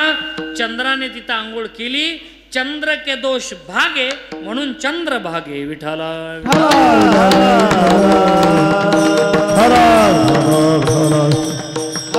महाराज म्हणले उदंड पाहिले, उदंड ऐकले, उदंड वर्णिले क्षेत्र महिमे आयशी चंद्रभागा, आयशे भीमातीर ऐसा विठेवरे देव कुठे.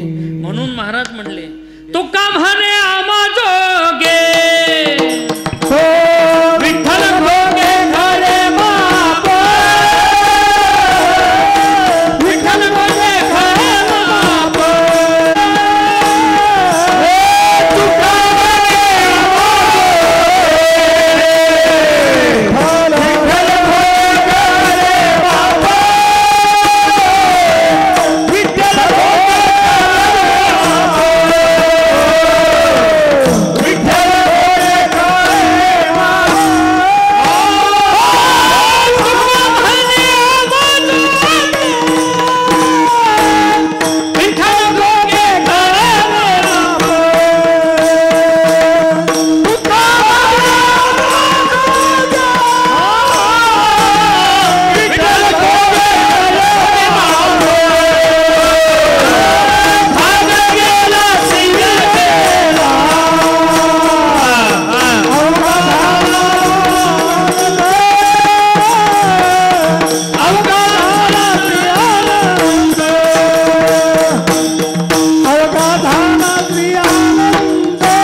आणि विठ्ठल गोगे खरे मान. कारण देवा मला माहित आहे विठेवरी ज्याची पावले समान तोचे कदान शूरदाता. आणि म्हणून तू आहेस ना देवा जगाच्या पाठीवरती तुझ्यासारखा देवच नाही. कारण प्रत्येक भक्तांची तू फार प्रेमाने वाट पाहतोस. आणि म्हणून माझ्या जीवनामध्ये सुद्धा राहिलीसे प्रीती तुझे नामे. देवा तुझ्या नामावरती माझं प्रेम जडलं. आता बघा शब्द आहे प्रीती. प्रीती म्हटलं की भीती आलं. भीती आणि प्रीती हे विरोधार्थी शब्द आहेत. ज्या ठिकाणी भय असेल त्या ठिकाणी प्रेम नसेल. ज्या ठिकाणी प्रेम असेल त्या ठिकाणी भय नसेल. प्रीततः पर्दा नहीं, प्रीततः पर्दा नहीं, जहाँ पर्दा वहाँ प्रीत नहीं, पर्दा प्रीत दोनों मिले ये तो दुश्मन की रीत. आणि म्हणून जिथं प्रेम असतंय ना तिथं भय नसतंय. म्हणून आता भय नाही ऐसे वाटत असे जीवा आणि घडलिया सेवा समर्थाची. म्हणून महाराज म्हणले माझ्या जीवनात आहे ना आता मात्र तुझ्या नामावरती प्रेम जडलंय. बघा राहिलीसे म्हणतात, ठेविलीसे नाही. ठेवण्यामध्ये आग्रह असतो, राहण्यामध्ये प्रेम असते. अमुक अमुक गावचा बाबा अंगारा देतो आणि त्या अंगाऱ्याने त्या बाबाच्या अंगाऱ्याने गुण येतो. बाबा तुम्हाला मुलगी आहे का? तुम्हाला मुलगी आहे ना? आहे का नाही? तेच म्हणतो मी तुम्हाला मुलगी मला कळतं मी बागेश्वर धाम मला कळतं महाराज भविष्य. म्हणून त्यांना म्हणलं मुलगी आहे. आता ते कोण्या गावात दिली हे सुद्धा सांगन पण पैसे पडतील. हो मला भविष्य कळतं महाराज. हो मी सगळ्यांचं सांगू शकतो. हां पुन्हा नंबर लावू नका. फक्त हिथंच उभं राहिल्यावर कळते पुन्हा कळत नाही. ते धंदा फार सोपा धंदा आहे ते महाराज पण मी करत नाही. ऐका मी बरोबर त्यांना ओळखेल का नाही तसं तुमचं सुद्धा ओळखीन बाबा. हो तुम्हाला किती लेकर आहेत हे सुद्धा सांगन. हो माझं लगेच इकडे बोट सुरू होते. ते काही दिवस केलं तर ना म्या इकडे लगेच सुरू होते ते तपासायला. आता बंद केलं ते. ऐका आणखी पुढे घेऊन जातो तुम्हाला. माणसाच्या जीवनामध्ये एकदा ईश्वराची प्राप्ती झाली ना मग अवघे भाग्य येते घरा आणि देव स्वैरा झाली. देवाला हाताशी घ्या. आपुला तो एक देव करून घ्यावा तेने विना जीवा सुख नव्हे. आनंदी आनंद वातावरण वाटत असेल तर महाराज म्हणले माझ्या जीवनात मी त्याच्यावरती प्रेम दिलंय. अरे सोडिला संसार माया तयावरी फार. म्हणून संसाराच्या नावे घालून या शून्य आणि वाढता हा पुण्य धर्म केला. मी संसारावरती पूज्य ठेवलं आणि देवा आता मात्र ठरवलंय राहिलेशे प्रीती तुझी नाम. ठेवण्यामध्ये आग्रह असतो, राहण्यामध्ये प्रेम असते. आणि म्हणून ठेविलेशे नाही तर राहिलेशे प्रीती तुझी नामे. शब्द आहे प्रीती. बघा प्रीती म्हटलं की भीती. म्हणून इथं भीती नाही इथं प्रीती आहे. आता बघा शास्त्रात गीता, पतिव्रतेत सीता आणि प्रेमात माता या तीन गोष्टी लक्षात ठेवा. शास्त्र म्हटलं की गीता, पतिव्रता म्हटलं की सीता आणि प्रेम म्हटलं की माता. म्हणून महाराज लोक म्हणतात फुलात फुल जायचे जगात प्रेम आईचे. आईशिवाय प्रेम भेटू शकत नाही. लेकुराचे हित वाहे माऊलीचे चित्त आईशी कळवळ्याची जाती करीला भावे प्रीती. आणि म्हणून किंबहुना धनुर्धरा जो मातीच्या उदरा तो मातीचा स्वैरा की तुला आंधळे पांगळे मुखे अनारगळ जीवा परिस बाळ पडिये माते. आईचं प्रेम बाळावरती प्रचंड असतंय. महाराज तुम्हाला एक किस्सा सांगतो. झालं आपलं कीर्तन. राष्ट्रसंत भगवान बाबा आमच्या बीड जिल्ह्यात नागापूर नावाचं एक गाव आहे आणि त्या गावात बाबांचा दौरा होता. माधव नावाचा मुलगा होता. योग असा बाबा ज्या दिवशी येणार आहेत ना त्याच दिवशी तो मुलगा वारला. पण जुन्या काळातले म्हातारेलाही निष्ठावान होते. घरातल्यांना सांगितलं त्या म्हाताऱ्याने आज राष्ट्रसंत भगवान बाबा येऊ लागलेत. एकाने सुद्धा रडायचं नाही. मेलेलं पोरग पुन्हा जिवंत होणार नाही. मेलंय ते आता सोडून द्या त्याला. पण बाबा वर्षातून एकदाच आपल्या घरी जेवायला येतात. आता बाबा जीवन गेल्याशिवाय कुणी सुद्धा डोळ्यात पाणी आणायचं नाही. बाबांचा उत्साहात तो टांग्या आला. वाजत गाजत मिरवणूक. गावातल्या भजनी मंडळांनी मिरवणूक काढली होती. भजन चालू होतं. भगवान बाबांना आणण्यासाठी लोक गेले होते. महिलांनी डोक्यावरती कलश घेतले होते. दारासमोर रांगोळ्या काढलेल्या होत्या. गल्ली सजवलेली होती. आणि भगवान बाबा आले. आल्यानंतर बाबांची पाद्यपूजा झाली आणि बाबांना त्या खोलीत त्या बैठकीत बसवलं. डोळ्यासमोर चित्रांना अगदी थोडक्यात सांगतो आणि पुढे येतो. आणि त्या ठिकाणी बसवल्यानंतर मग मात्र सांगितलं बाबांनी, त्यांचा आदर सत्कार झाल्यानंतर, अरे पंक्तीची तयारी झाली का बाबा, बसवायच्या का पंक्ती, स्वयंपाक तयार आहे. बाबा म्हणले पंक्ती बसवा. पंक्तीही बसल्या. आता म्हणले बाबा तुम्ही, म्हणले हां मी पण बसतो. बाबाही जेवायला बसले. बाबाच्या संवेदचे टाळकरी चोपदार सुद्धा बसले. आणखी काय प्रतिष्ठित मंडळी बाबाच्या त्या पंक्तीला बसले. जेवण सुरू करण्याच्या टायमाला बाबाने असा घास उचलायच्या टायमाला बाबा सहज म्हणले, अरे सगळेजण दिसले पण ते गेल्या वर्षी छोटंसं लेकरू होतं माधव नावाचं, त्याने नाही का माझ्या ताटात चपाती वाढताना पाण्याचा ते ग्लास लवंडाला, ताटात पाणी पडलं, मग त्याला ते तुम्ही चिडले, ते माधव कुठं आहे. म्हातारं काय म्हणलं, बाबा कार्ट खेळता असन कुठं गावात, जेवल्यावर बोलवतो. काय म्हणते म्हातारं, आसन कुठं गावात बोंबलट हिंडत असन बाबा, तुम्ही जेवल्यावर बोलवायला पाठवतो. भगवान बाबा म्हणले नाही नाही नाही नाही, त्याला बोलवा, लई लेकरू गोड आहे हो, फार किती गडबड करायचं, ताट लवंडायचं, त्याला बोलवा. आता त्याला बोलवा म्हटल्यानंतर सगळे जणांनी असं काळीच घट्ट केलं होतं. कोणी शब्द सुद्धा तोंडातून काढत नव्हतं. पण जिचा तो मुलगा होता ना, त्या माईला मात्र दम निघला नाही. ती आई ताडकन उठली आणि बाबासमोर हंबरडा फोडला. बाबा तुमचा एकुल तुमचा आवडता, तुमचा जो आवडता लाडका माधव होता ना बाबा, तो माधव गेलाय जगाचा निरोप घेऊन बाबा, तो परत येणार नाही, तुमच्या ताटात पाणी सांडणार नाही आणि तुम्हाला चपाती सुद्धा बाबा तो वाढणार नाही हो. माधव गेला बाबा. गेला म्हटल्यानंतर भगवान बाबा ताडकन त्या ताटावरती उभा राहतात. उभा राहिल्यानंतर ओठ थरथर करतात, हात लटलट करतात, शरीरावरती काटे उभा राहतात. बाबा देवाला प्रत्यक्षात बोलायला सुरुवात करतो, पांडुरंगा अरे या मुलाला घेऊन जाण्याची तुला आजच काय गडबड झाली होती. या परिवाराने माझ्यासाठी घर सजवलं होतं, या परिवाराने माझ्यासाठी रांगोळ काढली होती, या परिवाराने गावाला जेवण दिलं होतं, तू आजच काय या माधवला घेऊन गेलास. बाबांना राग आला होता आणि रागाच्या भारात भगवान बाबा म्हणाले, चला तो मुलगा कुठं आहे तो दाखवा मला. ज्या खोलीत त्या पोराच्या अंगावरती कपडा टाकून झोपवलं होतं ना, त्या खोलीचं कुलूप काढलं आणि कुलूप काढून त्या खोलीत भगवान बाबा गेले आणि गेल्यानंतर त्या पोराच्या तोंडावरची चादर बाजूला काढली आणि तोंडावरून असा हात फिरवत बाबांनी पायापर्यंत हात आणून असा सोडला आणि सोडल्यानंतर म्हणले, ए माधव उठ, तुझ्या हाताने मला जेवायचंय, उठ म्हटल्यानंतर ते पोरग ताडकन उठलं आणि बाबाच्या पंक्तीला येऊन जेवायला बसलं. काय सामर्थ्य होतं महाराज, एवढा प्रचंड सामर्थ्यशाली महात्मा या जगाच्या पाठीवरती. अरे भगवान बाबा म्हणायचे एकरी का, पण लेकरं शिकवा काय सोपा मंत्र होता. आणि म्हणून आईचं आपल्या मुलावरती प्रचंड प्रेम असतंय. बापाने दम काढला, बाप नाही बोलू शकला, पण आईला मात्र राहवलं नाही. जर आई त्या दिवशी जर बोलत नव्हती तर भगवान बाबा त्या लेकराला जिवंत करत नव्हते.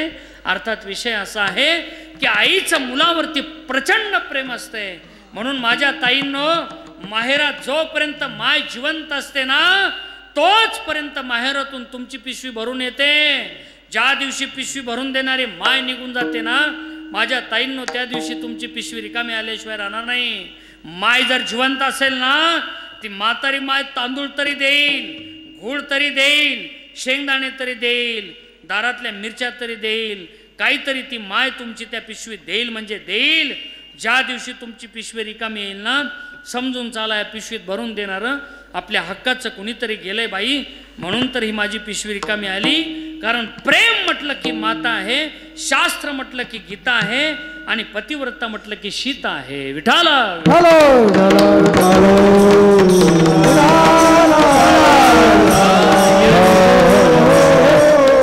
माझ्या जीवनामध्ये मात्र देवा प्रेम जडलंय तुझ्या नामावरती. महाराज हा तुम्ही प्रेम जडलंय म्हणता, पण तुम्ही प्रेम ठेवलंय हे खरंय हो, पण नेमकं तुम्ही प्रेम ठेवलं पण काही फायदा झाला का.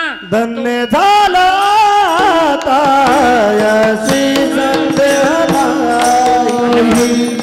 धन्य झाला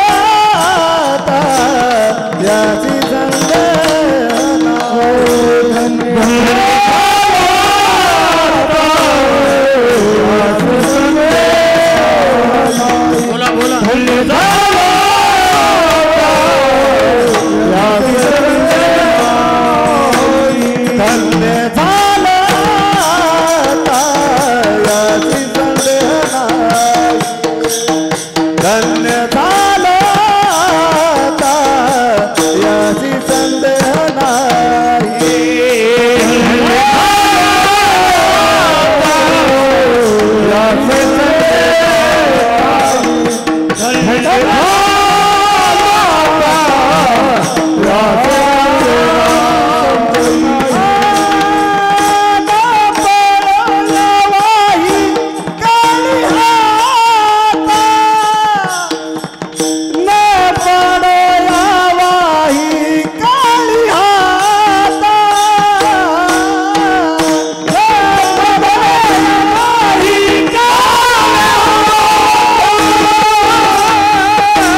संचित राहिले से प्रीत तुझे नामे, धन्य झालो आता यासी संदेह नाही, न पडूया बाही काळा हाती. महाराज म्हणले निस्त प्रेम ठेवलं नाही तर त्याचा फायदा असा झाला, आता अवघाचे आकार ग्राश्याला काळे, पण एक ते निराळे हरीचे नाम. जगा काळ खाय पण आम्ही माता दिला पाय, आम्हाला मात्र काळ गुलाम सलाम करी, तुकया घरी राबतो. म्हणून महाराज म्हणले आता आम्ही न पडूया बाही काळा हाती. काय बघा, जगद्गुरु तुकोबारांच्या ताब्यात काळ आहे, पण त्या काळाच्या ताब्यात तुम्ही आणि मी आहोत. कळलं तुम्हाला?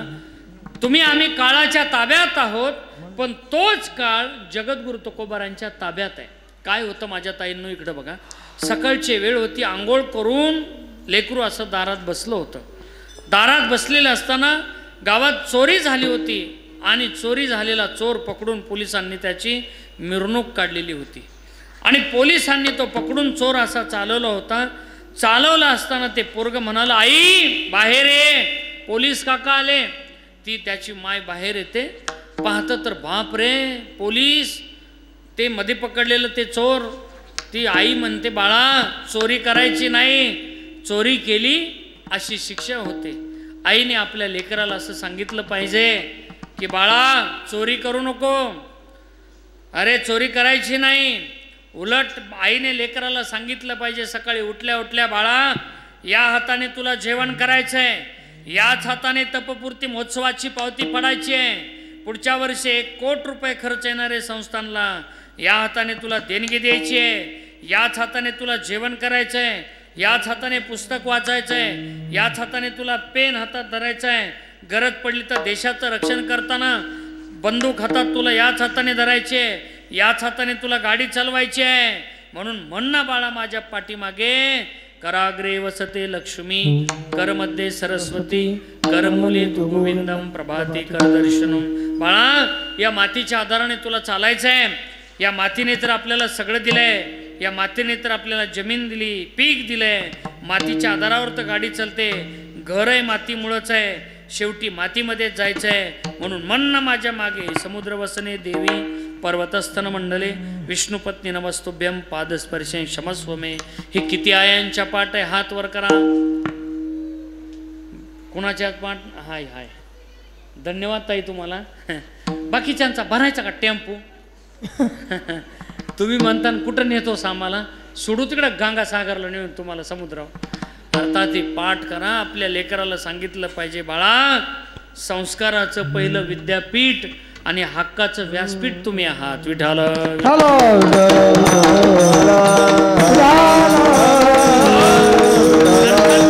म्हणाला, आई चोरी करायची नसते, अजिबात नाही. चोरी केली ना असं पोलीस काका पकडून नेतात. दिवस जातो, दुसऱ्या दिवशी त्याच गावामध्ये गृहमंत्री आलेले असतात. कळलं तुम्हाला माझं बोलणं? गृहमंत्री आलेले असतात. ते आंघोळ करून पोरग दारात बसलेलं असतंय. आता गृहमंत्री म्हणले होतं, कालच्या पेक्षा पोलीस आज जास्त होते. ते पोरग मोठ्यानेच वरडलं, आई बाहेर ये, चोर आला मोठा. बाहेर त्याची माय आली तर म्हणती, मूर्ख आहेस का? चोरच आहे पण म्हणायचं नाही.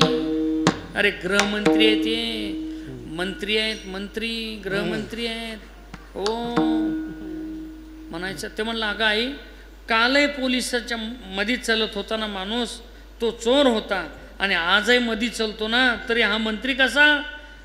ती बाई म्हणते, अरे काल जो मध्ये चलत होता ना तो पोलिसांच्या ताब्यात होता, पण आज जो मध्ये चलतो ना त्याच्या ताब्यात पोलीस आहेत. कालचा पोलीस जिकडं जाते आणि त्याला मधल्याला जावं लागत होतं, पण आज मधलं जिकडं जाईन तिकडं पोलिसाला जावं लागत. कळलं तुम्हाला? तसंच कळी काळाच्या ताब्यात तुम्ही आणि मी आहोत, पण जगद्गुरु तुकोबराय म्हणतात, आम्ही माता दिला पाय म्हणणं पडू यावा हे काळा हाती. अवघाचे आकार ग्राशियाला काळे, एक ते निराळे हरीचे नाम. म्हणून नामावरती कळी काळाचं काही चालू शकत नाही. महाराज तुमचे 10 मिनिटं 11:15 झाले हो, संपला तुमचा वेळ. महाराज आता सांगा, तुम्हाला कळी काळही काही करणार नाही, मग तुम्ही करणार काय? म्हणजे ब्रह्मरस करू भोजन पंगती, ब्रह्मरस करू भोजन पंगती, ब्रह्मरस करू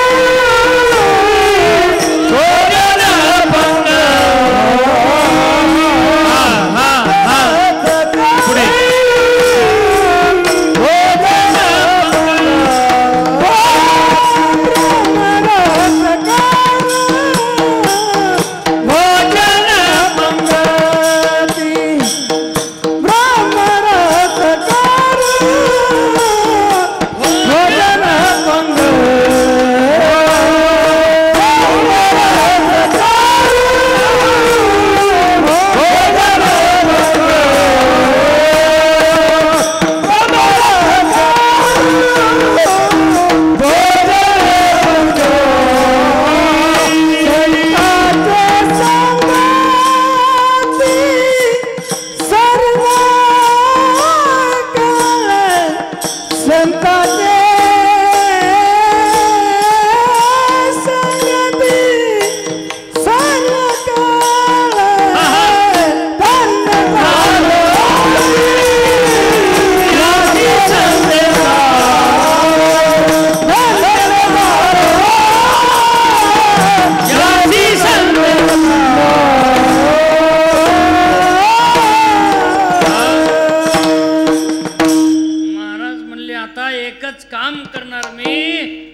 बाबाच्या पुण्यतिथीचा सप्ताह सुरू आहे.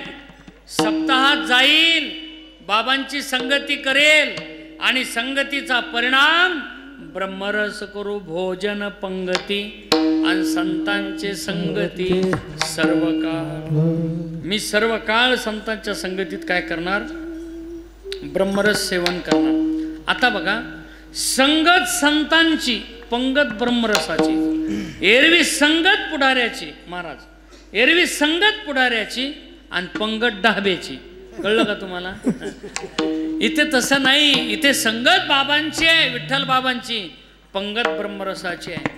म्हणून संगत तुम्ही चांगल्याची करा. संगत जर वाईटाची केली ना तर वाईट होईल, संगत जर चांगल्याची केली तर चांगलं होईल. म्हणून बघा, सोपं सांगू तुम्हाला, 7 दिवस तुम्ही या सप्ताहाची संगती करा. बघा आता 11:15 वाजले, घरचं उघड, डोक्यात तरी विषय आला का तुमच्या? खरं सांगा, घरचं उघड काहीतरी आठवलं का तरी? घरचं अजिबात आठवत नाही तुम्हाला सांगतो. आणि एकदा का मंडपातून उठून कीर्तन असं झट केलं, लगेच ध्यानात येतं, माय माय माय माय 11 वाजले, मी तर 10लाच म्हणलो होतो घरी येईन, आता बायको हंतीच आपल्याला. असं वाटतंय का नाही? अरे प्रपंच मात्र सुधरू देत नाही, पण परमार्थातला आनंद मात्र प्रपंचातलं विरजन घालवल्याशिवाय राहत नाही. विठाल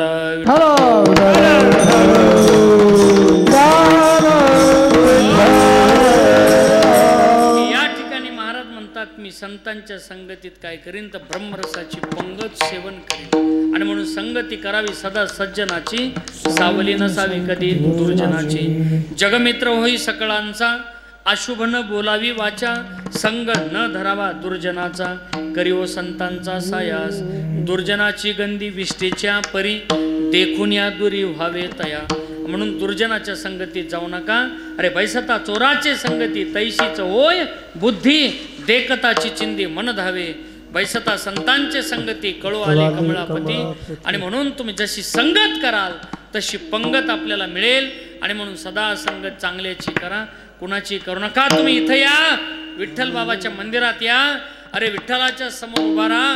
तुमच्या आनंदात अर्थात भगवान परमात्मा तुमच्या आनंदात नाचल्याशिवाय राहणार नाही. नामदेवाचं कीर्तन चालू होतं आणि प्रत्यक्षात देव नाचत होता. नामदेव कीर्तन करी पुढे देवानाचे पांडुरंग, पुढे देवानाचे पांडुरंग. नामदेव कीर्तन करी पुढे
तरी चालेल, पण ते चोपदार एकटा आनंद घेतय तिकडं. बरं का, ते देवाच्या समोर नाचत होते तिकडं. अर्थात ते बी दोघं नाचत होते बरं का, आपणही दोघं नाचत होता. अर्थात नामदेव कीर्तन करी पुढे देव नाचे पांडुरंग. जनी म्हणे ज्ञानदेवा बोला भंग.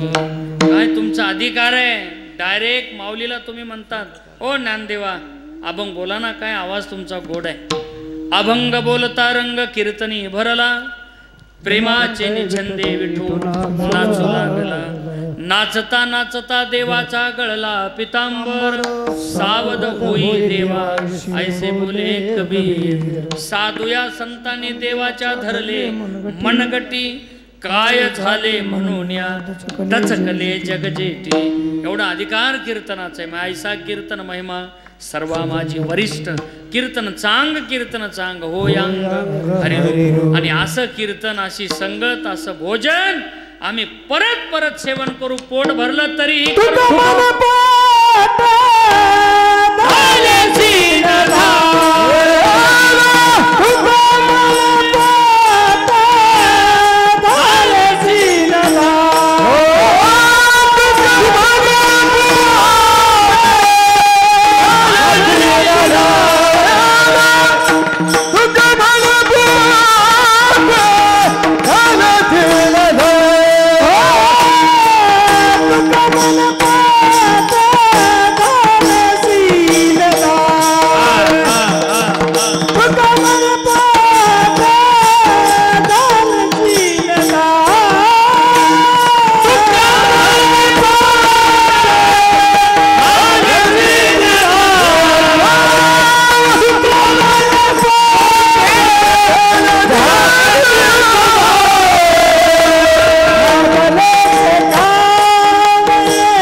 जोरदार टाळ्या वाजवा. विठ्ठल बाबाच्या पुण्यतिथी सगळे सचिन तेंडुलकरच आहेत महाराज. तो खा म्हणे पोट धालेची न धाय खादले शिखाय आवडीने. कारण हा रस आनंदाचा घोष करा हरिनामाचा कोण हा दैवाचा भाग पावेतील. आणि म्हणून महाराज म्हणले तो का म्हणे पोट धालेची न धाय. प्रयत्न केला मी तुमच्यासारखं जमतंय का. खादलेची खाय आवडीने धन्य झालो आता याशी संदेह नाही न पुढया ही काळा हाती. म्हणून हा रस आहे ना वीट नाही पांडुरंगी. कारण ब्रह्मरस घेई काढा तेने पिढा वारेल. वीट नाही पांडुरंगी असा अवीट असणारा रस आहे. आणि म्हणून इथे या आनंदाच्या भरात आपल्या मस्तीत गा. कारण शक्ति में क्या मस्ती होती है बातें पहलवान को पूछो और भक्ति में क्या मस्ती होती है बातें विठ्ठल बाबा को पूछो. कारण भक्तीत काही सामर्थ्य असतं जी भक्ती विठ्ठल बाबांनी केली. म्हणून आज 15 वर्ष झालं तरी सुद्धा बाबा आपल्यातून निघून गेलेत असं वाटत नाही महाराज. या फोटोकडे पाहिलं ना असं वाटतंय आत्ता बाबा आपल्याला म्हणतील काय रे कुठं गेला होता सप्ताह सुरू झाला तो येत का नाही सप्ताहाला. एवढं चैतन्य आजही त्यांच्या चेहऱ्यावर. मला ते पांडुरंग आहे ना सगळं दाखवत होता बाबांचं. मला अंगावरती शहारे उभारत होते. बाबा इथं बसत होते. बाबांचं हे आसन आहे. कीर्तन झाल्या बाबा इथं यायचे. सगळी अनुभूती सांगत होते. फार आनंद वाटत होता. आपण भाग्यवान आहात आपल्याला विठ्ठल बाबाची सेवा करायला मिळते. तुका म्हणे मज घडो त्यांची सेवा तरी माझ्या दैवा पार नाही. म्हणून माझ्या दादांनो माझ्या ताईंनो मन लावून सेवा करा. कोणतंही काम असो त्याकडे देवाने एकदा दिलं ना आपल्याला मन लावून करा. आमचे संजूबा आहेत हे किशोर महाराज आहेत मन लावून पकवाज वाजवित आहेत मगापासून महाराज. चेहऱ्यावरचं हास्य अजून कमी झालं नाही तुमच्या बरं का दोघाचे बी. नाही तर असे काय काय भेटतेत बाबा त्याच्याकडं आपण बघितलं की ते असं आंबट तोंड करीत. मला असल्या झळक्या तोंडाच्याचा लय राग येतो. प्रसन्न असावं माणसाने. उग तुम्हा दोघाला धन्यवाद देतो. बिचारे टाळकरी बी इतके खास आहेत ना मस्त आहेत. नाही तर आपलं कीर्तन बाबा असं रागात यावा आणि टाळकरीने सुरू करावं. आण तू का म्हणे माझ्या गप म्हणायचं तू गप. लईच काही काही नमुने आहेत ना महाराज. भलते नमुने आहेत महाराज. एक नमुना हॉटेलमध्ये आला परवा मला गरम गरम काय खायला दे.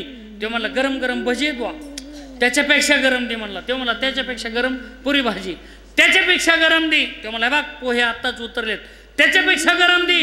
ते मला हे बघ बर्फी त्याच्यापेक्षा गरम दे. ते हॉटेल मराठ्याचं होतं ते मारोड्याचं नव्हतं.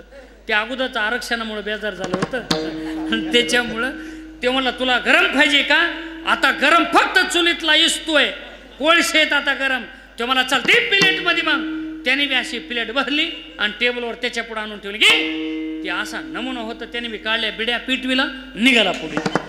कसा देत का काय हे अरे राम राम राम. ह्यांच्या नादीच लागू नका महाराज. फार नमुने आहेत काय काय महाराज. लई जाऊ द्या मरू द्या तिकडं. आपण कोणतंही काम असू द्या मन लावून करा. बिचाऱ्या सगळ्यांना धन्यवाद देतो. सिस्टीमवाल्यालाही धन्यवाद. तुझाही बरं का प्रसन्न आहे बिचारा हा बी. नाही तर सिस्टीमवाले इतके खुश नसतेतच कधी. आंबट तोंड करीत येतं आवाज वाढव म्हणलं की. म्हणून बघा हे बिचारा तसा नाही दिलखुलास गडी. असं असावं महाराज. कोण दिवस येईल कायसा आणि नाही देहाचा भरवसा. क्या जीवन की प्रक्रियास हातोल्या नाही तेरा घास. हो आमचे वेणेकरी बाबा खुश आहेत महाराज प्रसन्न. बघा कसं मस्त नामदेव महाराजासारखं वाटतंय म्हातारा. हरण फिरण टाईट विना. बाबा नशीबवान आहेत आपण दोघं. दररोज आपल्या गळ्यात हरायचं. तुम्हाला येण्यामुळं बरं का तुम्हाला येण्यामुळं हरायन मला कीर्तनामुळं. काय काय लोकांना दोनदाच हरायचं. म्हणजे एकदा लग्नातला आणि एकदा बास मध्ये हाराची गाठ भेटत नाही. बास दिलखुलास राहा महाराज. कोणतंही काम असू द्या. आमच्या भास्कर बाबांनी जर सांगितलं ना आता 8 दिवस फक्त पंगत वाढायची मन लावून वाढायचं काम करा दादांनो. बास अशीच माणसं पाहिजे. काही सांगितलं तरी खरं आहे तुझं. मला झोपणारे माणसं कीर्तनातले लय आवडत आहेत. बघा तो मी काही सांगितलं की ते तिकून मला म्हणतात खरंय खरंय तुझं. काही सांगू द्या. मी म्हणलं तू मूर्ख आहेस का खरंय. म्हणलं ना तू निस्ता फुकट जेवतो मंदिरात येऊन खरंय. तू अजून पट्टी दिली नाही सप्त्याची खरंय. काही म्हणलं तरी खरंच म्हणतात महाराज. बरं का. म्हणून पंगत वाढायची जर काम दिलं ना बाबांनी, भास्कर बाबांनी, तर पंगत वाढणाऱ्याला सांगतो, तुम्ही जर निष्ठेने वाढलं ना, एक दिवस तुमच्या हातचं खायला देव आल्याशिवाय राहणार नाही महाराज. फार मन लावून वाढा, फार मन लावून. तुम्ही जर शिक्षक असाल ना, लोकाच्या लेकराला चांगलं शिकवा.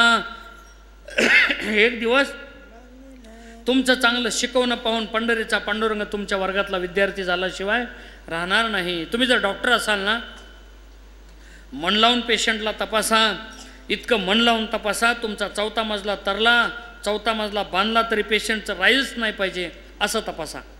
असं नाही, पेशंटला असं तपासा.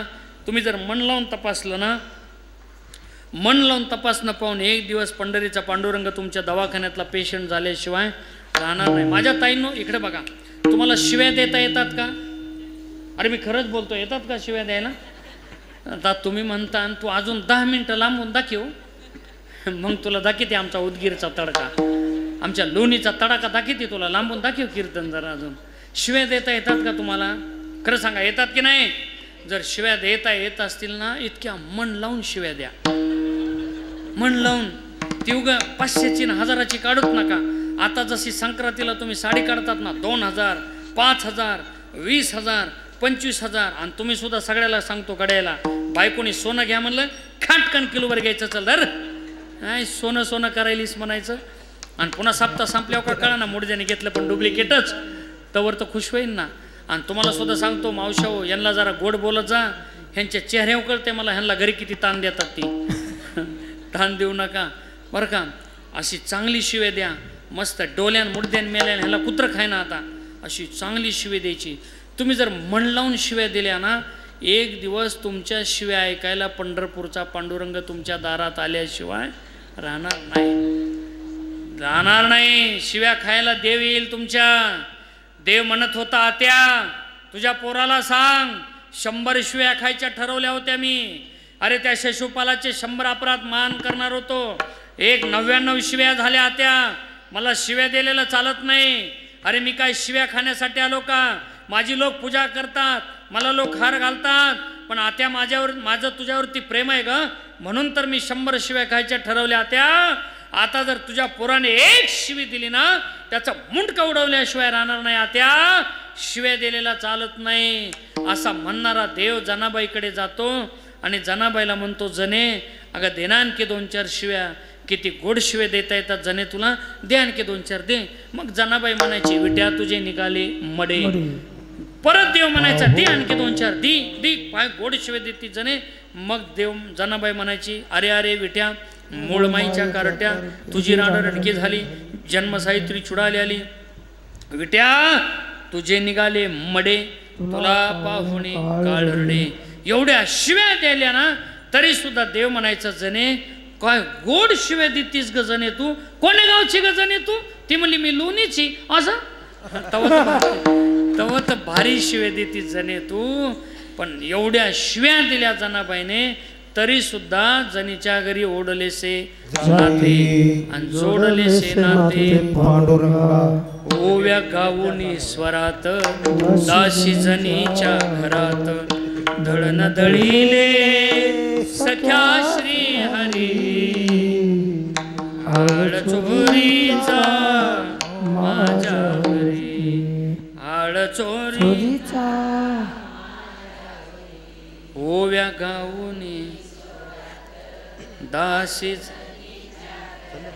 ओव्या दाशी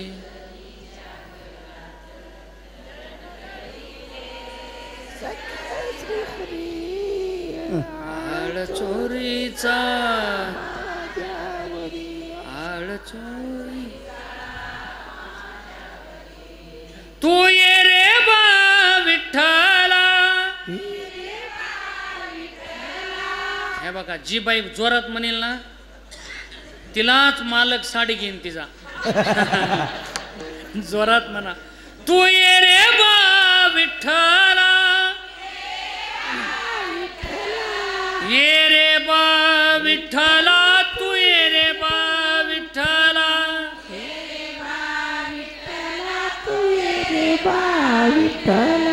सुंदर माझे जा फिरते कौतुके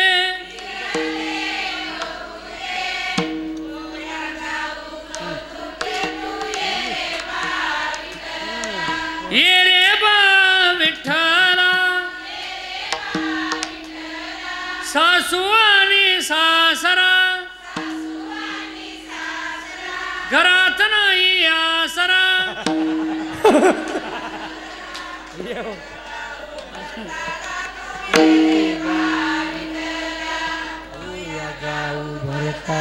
तू ये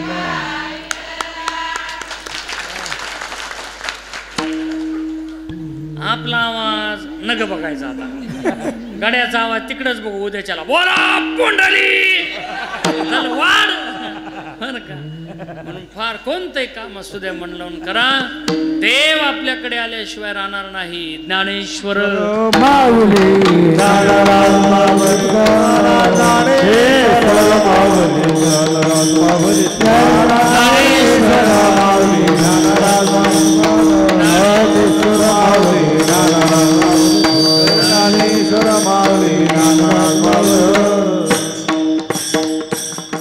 तुका म्हणे पोट झाले दिनडा तुका म्हणे पोट झाले दिनाय तुका म्हणे पोट झाले दिनाय तुका म्हणे पोट झाले दिनडा तुका म्हणे पोट झाले दिनडा तुका म्हणे पोट झाले दिनाय तुका म्हणे पोट झाले दिनाय हे खाल्ले तिखाल अबली खाल्ले तिखाल आवडीने याचे संगणाई धन्य झालो आता याचे संगे नावले तिखाल आवडीने खाल्ले तिखाल आवडीने धन्य झालो आता याची संदेह नाही धन्य झालो आता याची संदेह नाही पडा बिंदा काळ भक्ती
न पडे या